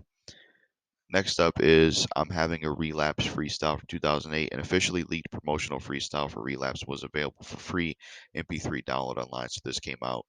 This is a dope ass freestyle. I really like I'm having a Relapse. Beat on it is solid. Eminem has really good rapping. It was so good. They should have just put it on Relapse, honestly, just to have more songs on there. Or just have it be a Relapse 2 bonus track or something if they ever put Relapse 2 out. Up next is Stunt with Obi Trice from 2008. So this is Relapse era. There's three of these. Snippet teased by Obi Trice online. Song was going to be for his project. Could have been the same as one of the above songs, but all we got was the snippet. We never got the full song. So yeah, Obi Trice is supposed to have this song for his mixtape Watch the Chrome, but he never put it out. He only played a snippet. Hopefully the full version comes out one day and we can hear it to hear what Relapse era M and Obi Trice would have sounded like together. Um, I never. Ooh, these next two Didn't know about these ones. So I'm gonna start being more surprised now because I never got this far with my original recording. Next up is No Turning Back with Obi Trice from 2008. Mentioned in an interview as a track planned for Obi's 2011 album. So this one hasn't come out yet. Would be interesting to hear what it sounds like. Uh, Next up is Friends with Enemies with Obi Trice from 2008. Mentioned in an interview as a track planned for Obi's 2011 album. So that one hasn't come out either. Would like to hear it come out one day and see what it sounds like. Looks like they had a few collabs together at some point. Obi and M, at least more modern collabs. All right, the next two are Detox related. Crack a Bottle version 1 from 2008. Demo with one Eminem verse and two Dre reference verses. When Dre is going to rap more than you, then it's not for your album. So this was originally a Detox track. So yeah, Crack a Bottle was originally meant for Detox, which is yet again another reason why Detox should have came out, honestly, because the album sounds so good. Um, but I think I've heard this version. It's interesting. It's like a demo, Eminem verse, and then you get Eminem like I think rapping Dre reference verses. So I have heard that one. That one did come out. Next up, we have Crack a Bottle version 2 from 2008. Another leaked version of Crack a Bottle, this time without any DJ tagging and a different intro and outro. Still retains reference verses. I wonder if I've heard this one or not. I've heard one of them, but where M's rapping Dre shit, but I have not heard. I don't think I've heard this one. Up next is two that were meant for Relapse. Wow, this song was meant for Relapse. Oh man, I remember reading about this somewhere in a YouTube community post. Unknown title from 2008. The next two for Relapse. Feat Obi Trice and DMX. Confirmed by Obi Trice. So this one has not come out yet. Would really like to hear this come out because Eminem and DMX only had one song together, and it would be cool to get another song with Eminem and DMX and Obi Trice, especially if it was going to be on Relapse. That would have been very interesting to see DMX on Relapse. Hopefully that song could come out one day. I want to hear what that sounds like, especially in 2008. Next up is Oh No from 2008, Relapse, same as the unknown title below. Relapse One Style Leak, likely from an early Relapse session. Yeah, that song did get leaked and did come out. It's a really good song with a good Dr. Dre beat, so that's a dope song. Should have been on Relapse, or just put it on Relapse too. Relapse era 2009 is This Love feat 50 Cent original version, track that got leaked in low quality a week before it officially dropped on Curtain Call 2 in 2022. Release version is modern, rewritten Eminem verses. The original version is from April 2009 in the same session Eminem and 50 Cent made. So this one did eventually come out, but reworked on Curtain Call 2. It's a really good song. It's probably one of my favorite modern Eminem songs. Love the beat, love the rapping, love the chorus. It's awesome. The song grew on me because at first I was disappointed that he took out the Relapse accent verses because I personally don't ever have an issue with Relapse accents. But over time, the song grew on me and I like it now. But I do think the song should have been kept in its original format because it just fits Relapse more, I feel like. So I would like to hear this original version come out one day so we can hear the version that has the accents because I think it would have fit more. Up next is Things Get Worse. That was Relapse era, by the way, just to clarify. Next up is Things Get Worse, solo version from Relapse 2009, leaked years later with a new Eminem verse. So yeah, there's like two versions of Things Get Worse. We'll get to the other one, but I have heard this one where it's just his song, and years later they leaked a new Eminem verse.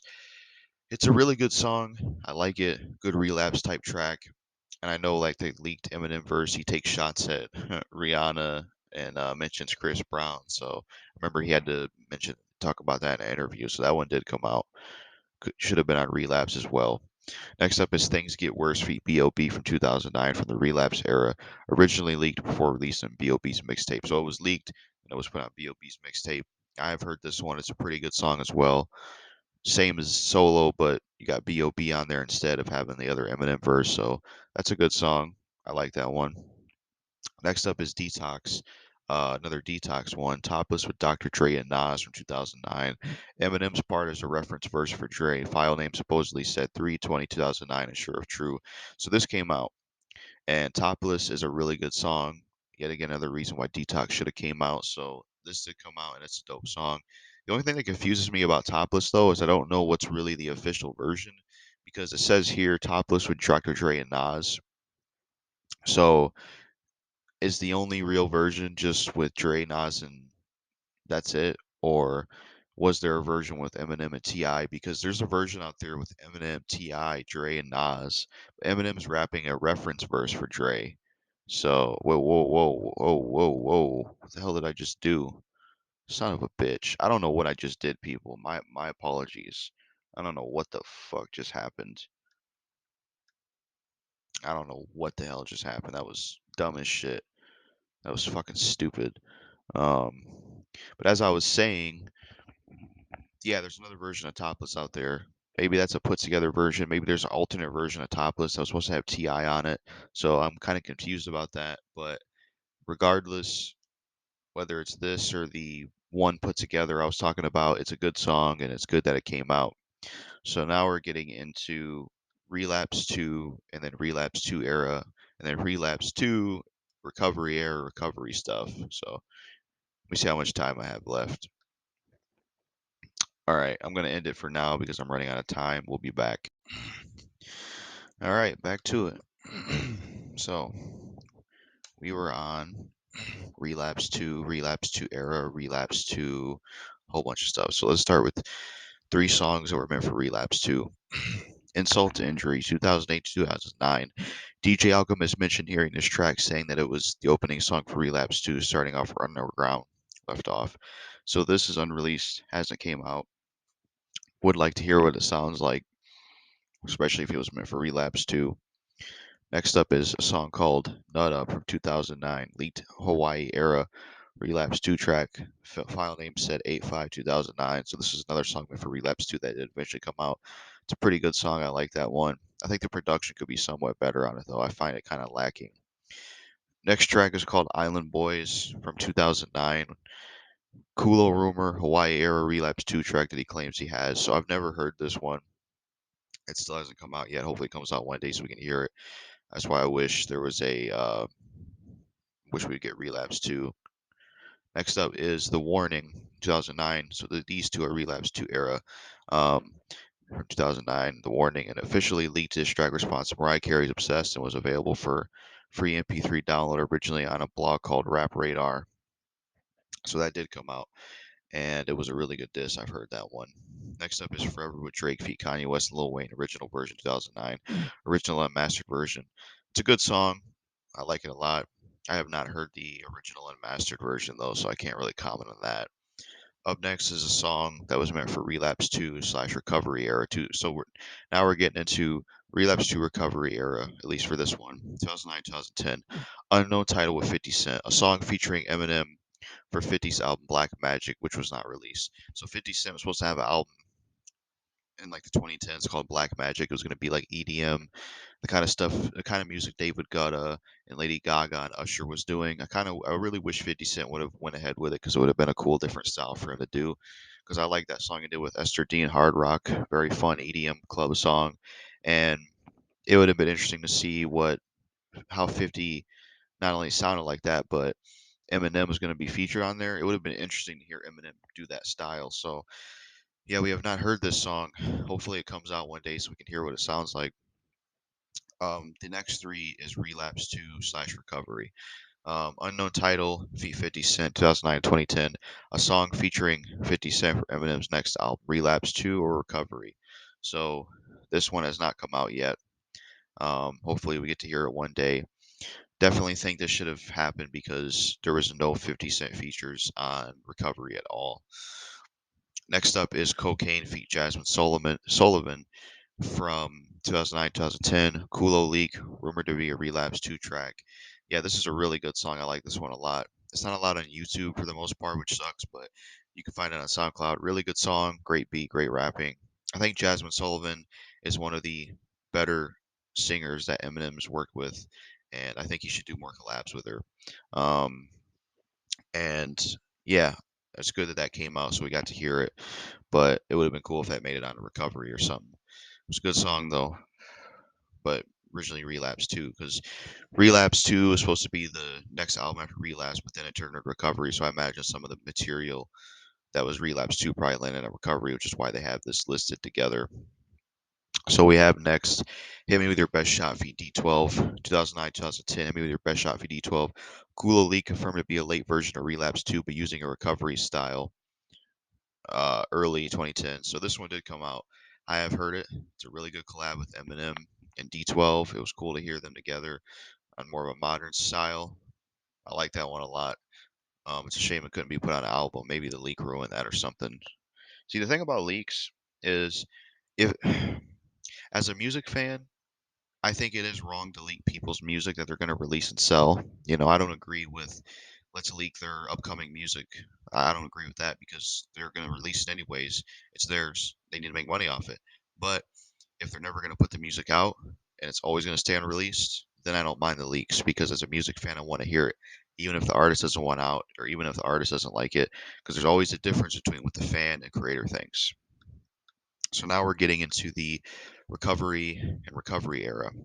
We have Unknown Title, produced by Just Blaze from 2010. These are recovery album songs we're covering.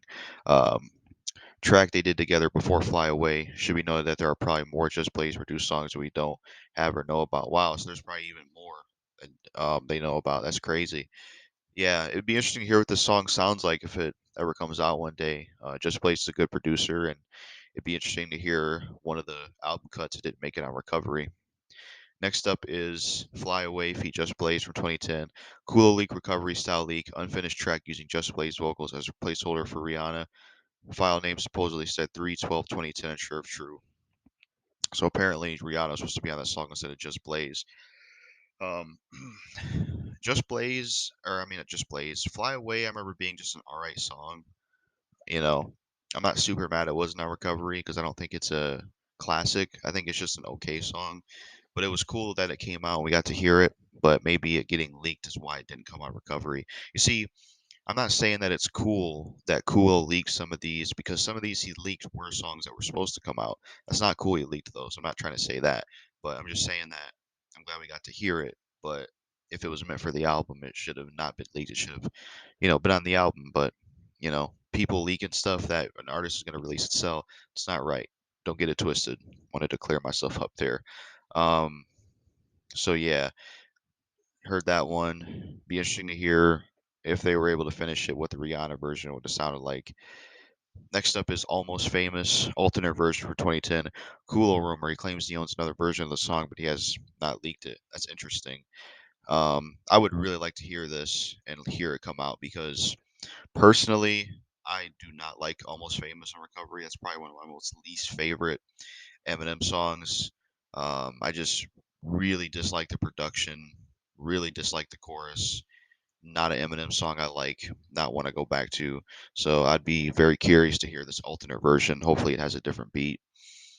Next up is Love the Way You Lie feat. Skylar Grey from 2010. Skylar Grey was featured on the hook before Rihanna agreed to appear on the track. This was unreleased. So there's a version of this with Skylar Grey. If this ever came out one day, I would check it out, but I never really cared for Love the Way You Lie. Just not really into that type of uh, hip hop, and I don't know. Love the Way You Lie is an Eminem song I've never really cared for, so I wouldn't be hyped to hear the Skylar Grey version, to be honest. But I would check it out just because it's Eminem. But you know, I never really cared that much for Love the Way You Lie, to be honest. I prefer the Monster as the Em and Rihanna song. All right, so now we're getting into. Let me scroll up a bit more.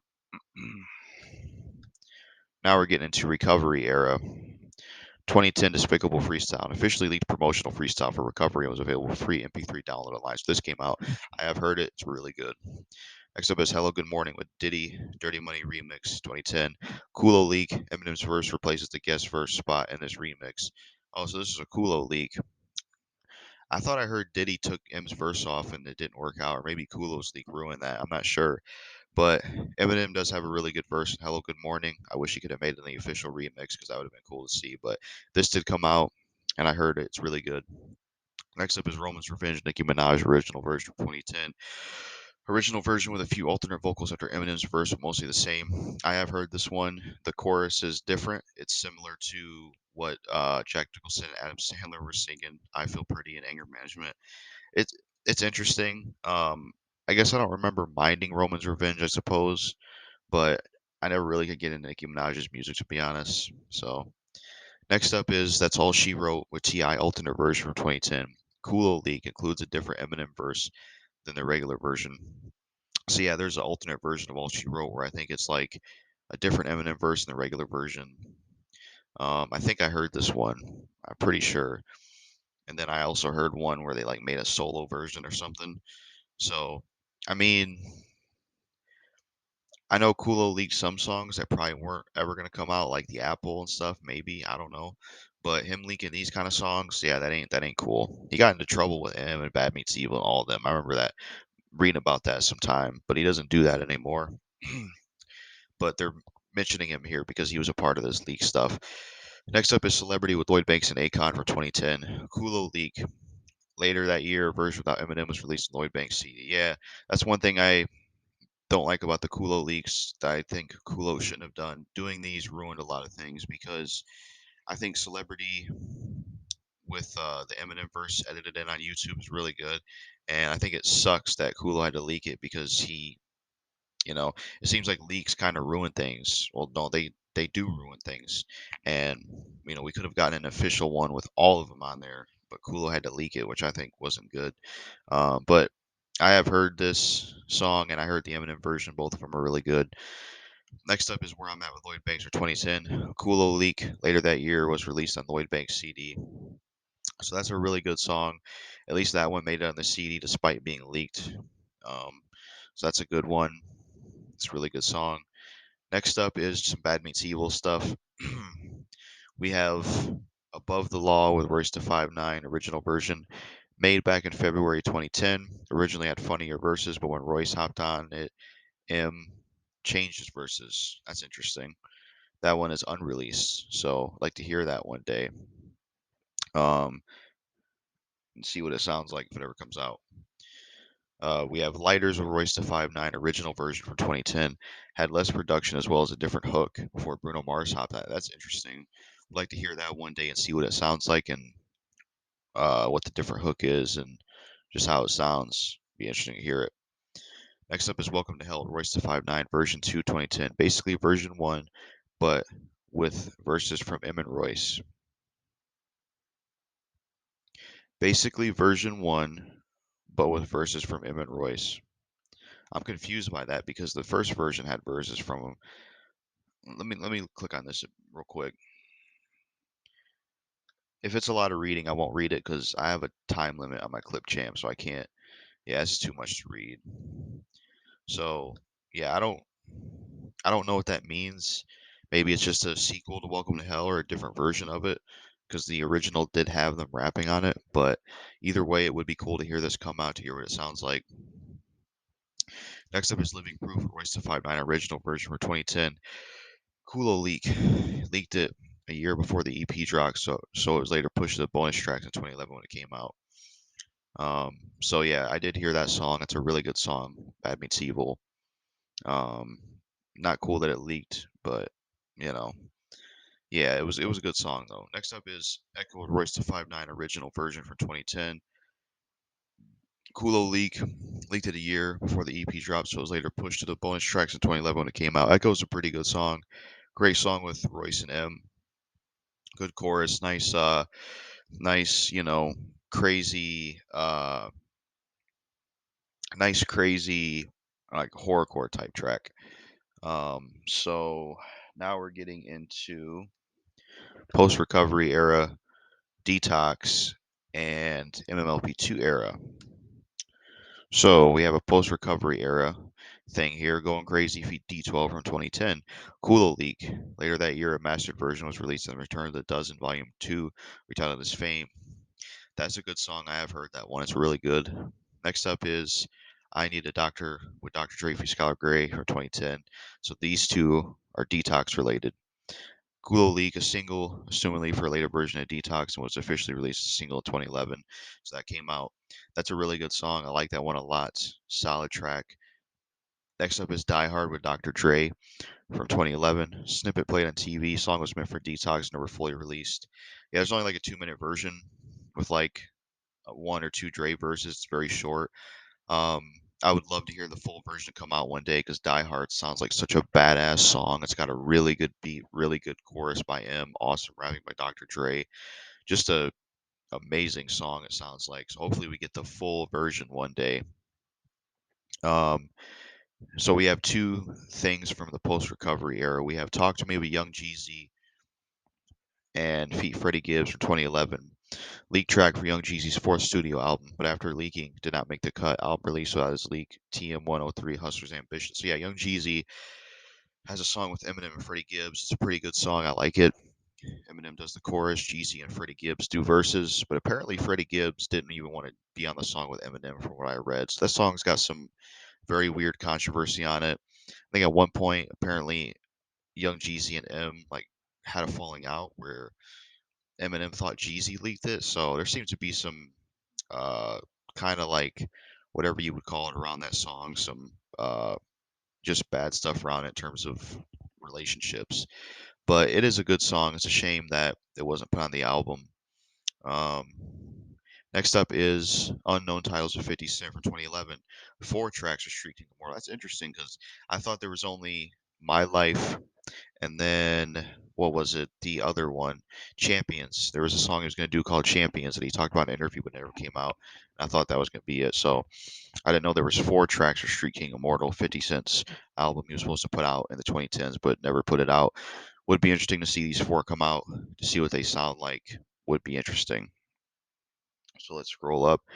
Now we're getting into the Marshall Mathers LP2 era. Now let me go back to my clip champ because I need to see how much time I have left. Oh, we got plenty of time. All right. I'm going to try to speed this up. MMLP2 era stuff. Our House or Slaughterhouse and Feat Skylar Grey extended version 2011 and 2012. Original version of Our House featuring a new Joe Budden verse leaked by Joe's friend Ice on Twitter. Don't think I've heard that one. I ain't heard a whole lot of Slaughterhouse to be honest with you, but I have heard the original Our House. It's a pretty good song, but I haven't heard this version. Next up is Richard with Obi Trice, original version for 2012. Unmastered version of Richard off Obi Trice's album Bottoms Up. I haven't heard that one. I'm honestly not a fan of Richard with Obi and M. I mean, I like the rapping in the chorus, but um, I don't I don't like the production. It doesn't do anything for me. Oh man. Oh man. Here's one that I think needs to come out, especially because this guy's dead and it would be cool to get something new related from Nate Dogg. May rest in peace, Nate Dogg. Him and Eminem made magic together until I collapsed and shit. Never enough. Cannot believe this didn't come out. This could have been something nice for Marshall Mathers LP2. We have Unknown Title with Nate Dogg from 2012. Track intended to release on the posthumous album Nate Dogg, It's a Wonderful Life in the first half of 2013. Album never released. So it never came out. Um, I'm going to read this. Hopefully it's not too long. Looks like this page is gone. That sucks. But yeah, apparently Nate Dogg's gonna have an album, and Eminem was gonna be on there, but the song never came out. Neither the album. That's a shame. The album should come out, and so should this song, because I'd like to hear what it sounds like. Another Eminem and Nate Dogg team up would be great. It's a shame Nate Dogg's dead, man. He was very talented. He could sing. He could make great choruses, and he didn't need no auto tune or any of that shit. Next up is Champions with 50 Cent from 2012. Confirmed by 50 Cent that he is featured on this record for Street King Immortal. Yeah, this is the one I was talking about earlier. He talked about this in an interview. Champions was a song they were going to do together, but it never came out. Neither did the album, but I would like to hear Champions with 50 Cent one day to see what it sounds like. Next up is a track meant for the Marshall Mathers LP2 called Berserk original version, 2012 2013. Eminem and Paul mentioned it had a different sample, but it didn't get cleared. Be interesting to hear what the original version sounds like if it ever could come out one day. Maybe they could do an unofficial release so they don't have to sell it and get in trouble, because sampling and rights and all that. Next up is MMLP2 era 2013 Symphony and H with Tony Touch Untagged. Uploaded for free MP3 download on rap sites for premiering on Shady 45. This version features none of the radio or DJ tags. I have heard this song. It's really good. I don't know if I've heard the untagged version though, but Symphony and H is a great, Great Eminem song. I like that one a lot. Um, it's a great track, great beat, cool rapping. It was a cool track to see him do before he did the Marshall Mathers LP2. Uh, Next up is a Marshall Mathers LP2 song from 2013 called "Rap God Original Version." Eminem confirmed he added the 6 minutes after he found out it was 6 minutes long when listening to it in a car. So he added the 6 minutes after he found out it was six. So what? It was gonna be a 12-minute song. That would have been crazy. Be interesting to hear what the original version of Rap God sounds like. I need to go back and listen to that and see what I think of it nowadays. It's been a minute since I heard that song, but it'd be there I go again, fucking it up. I don't know what the hell I'm doing. What the fuck, man? I'm sorry, people. I don't know what I did. I don't know what I fucking did. My apologies on that. Let's go back to where we were. Okay. Like I was saying, it'd be cool to hear the original version of Rap God come out one day so we can hear what it sounds like. And it's 12 minutes and see what else he was saying. And how much time do I got left? All right. Next up is Shady XV Era 2014. Unknown title with L Cool J. Confirmed by L Cool J that he is featured on a song for GOAT 2. Yeah, L Cool J and Eminem were supposed to do a song for GOAT 2, but it never came out. I hope it could come out one day because I would like to hear them collab. Both of them are really good rappers and they're fans of each other. Eminem's a super fan of L Cool J, so I don't know why this song didn't come out. Um, there was a recent leak of a song they were supposed to do, but that never dropped either. So I really hope we get them together one day because I think at this point they should really do a song because they're both talented and it just makes sense, I think. So hopefully that comes out one day we can hear it. So up next is pre-revival era, revival, and then revival era. We have a song called Midas Touch, produced by Kaon Christ, 2015 to 2016. Confirmed by producer Kaon Christ, originated as a Rihanna reference track and evolved into a Kanye track. Only the Kanye x J. Cole references have leaked so far in a snippet of the Rihanna version. Other versions are noted to have Pusha T, Jeremiah, and Rihanna herself. That's interesting. I didn't know about this one. Would be cool to see this come out and see what it sounds like, especially if it's going to have Pusha T, Jeremiah, and Rihanna. It'd be interesting to hear Eminem with those artists. Um, didn't know there were some Kanye and J. Cole references, and it originated as a Rihanna reference track. I don't know if I've ever heard any beats by K on Christ. Next up is also from pre-revival era 2016, unknown title with Daylight. He did a song with Daylight, really? Confirmed by Daylight to featured on his album but was never released. Huh. I know some Daylight songs. He's a great comedy troll rapper. Ass naked with a shotgun, twerking with a chopper. So it'd be interesting to hear what this song sounds like with Daylight and Eminem. Hopefully it comes out one day and we can hear it. Next up is Rap on Steroids with Royce da 5'9", feat. Black Thought and Assassin from 2016. Confirmed by Royce that the release version is only a snippet. Eminem will have a verse and possibly Black Thought too. So yes, we did get a snippet of this on the Royce album, but we never got the full song with Eminem on it, which is a shame because you can hear him near the end, but you never get the full version. So hopefully we can get the full version one day, or maybe Eminem will go back and finish that for a new album or something. You never know. So next up is two songs meant for revival. One track's called Unknown Title of the Anderson Paak from 2016 and 2017. Confirmed to be working together for Eminem's next album but never released. Anderson's tweet got deleted. The song was likely scrapped. So this one never came out. Would like to hear what it sounds like if it ever could come out. Um, Next up is Walk on Water feat. Skylar Grey, original version from 2016-2017. First version of the track that M got on after hearing the Skylar Grey solo version. Huh. So there was a Skylar Grey version of Walk on Water. It'd be interesting to hear that one come out and see what it sounds like. Now, not really a fan of Walk on Water, to be honest. Just doesn't do anything for me musically. I don't know if I changed my mind with the Skylar Grey version, but yeah. Next up is something from the revival era. Unknown title with uh Nason from 2016 and 2017, which is Proof Son, by the way. So that's pretty cool that he has a son that raps. M and Nason were in the studio and possibly recorded something. Nason also responded to a person asking for the song with Tell M Drop It. So this one never came out. Don't know why it never did. You would think Eminem would want to put a song out there with Proof Sons that was his best friend. So I find that kind of strange, but hopefully it can come out one day we can hear it or they can get some type of collab. Next up is for the Bodied OST soundtrack. Surprised this is the only one they have, because there was supposed to be a Bodied soundtrack, but for whatever reason it didn't happen. I still don't get why it didn't, because that was an Eminem produced movie or something. Bodied OST, 2016 to 2017, Freak Feet Boogie, and Anderson .Paak. Snippet heard in the movie Bodied. Song mentioned Trump and leaker refuses to sell it out of fear of consequences. Huh, that's interesting. Um, Maybe he won't get in trouble now that Trump ain't president. I don't know. But it would be interesting to hear what that song sounds like to see it come out. I have heard the snippet. It sounds like a pretty decent song. It don't sound bad.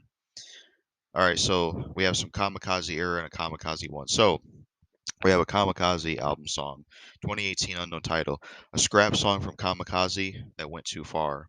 Yeah, I heard there was some song that he said it went too far, so he didn't put it on there, which I think for Eminem that doesn't exist. I mean, the guy made a song about killing his wife.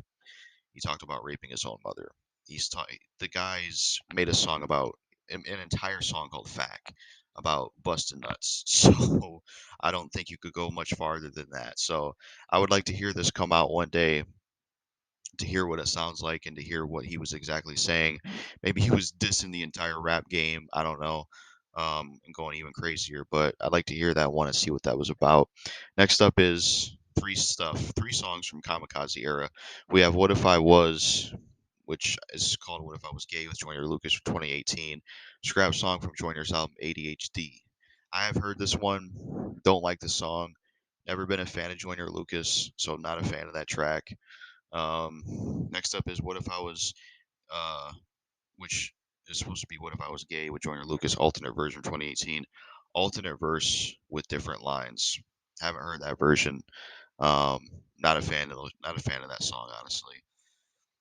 Next one is from the Kamikaze era 2018, unknown title with Joyner Lucas. Joyner worked on at least one other song with M that didn't fit ADHD. I'd like to hear it. Hopefully it comes out one day. We can see what it sounds like. I don't know what the hell that thing is that shows up. It's fucking stupid, whatever that damn thing is. So yeah, would be interesting to hear that. Um, cause like I said, I didn't like What If I Was Gay, and this one didn't fit HHD. I can already, well, I haven't heard it, but I can already imagine it probably is better than What If I Was Gay, because I didn't like the production of What If I Was Gay. I didn't really get what they were going for. I don't know. That's a song I didn't care for, to be honest. Um, we are at the end of the road here, so let me speed. Well, I feel like I'm gonna get cut off. Let me try to speed this up. So we have some music to be murdered by songs. Godzilla original version 2019. M confirmed in his Paul Pod episode that he was the only one on the hook in the original version of Godzilla. Huh. So his original version of Godzilla with Eminem, of course, that's interesting. Would like to hear what that sounds like. Hopefully it can come out one day. Next up is Godzilla v Juice WRLD Ultimate Version 1 2019.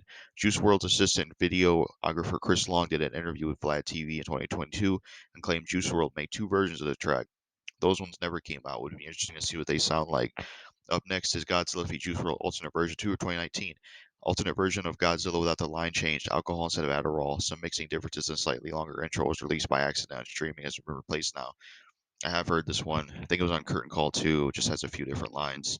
Um, Godzilla, I like the chorus on it, but I don't know if I'm really a big fan of that song because, as I stated, I'm not really huge on this new Eminem stuff personally.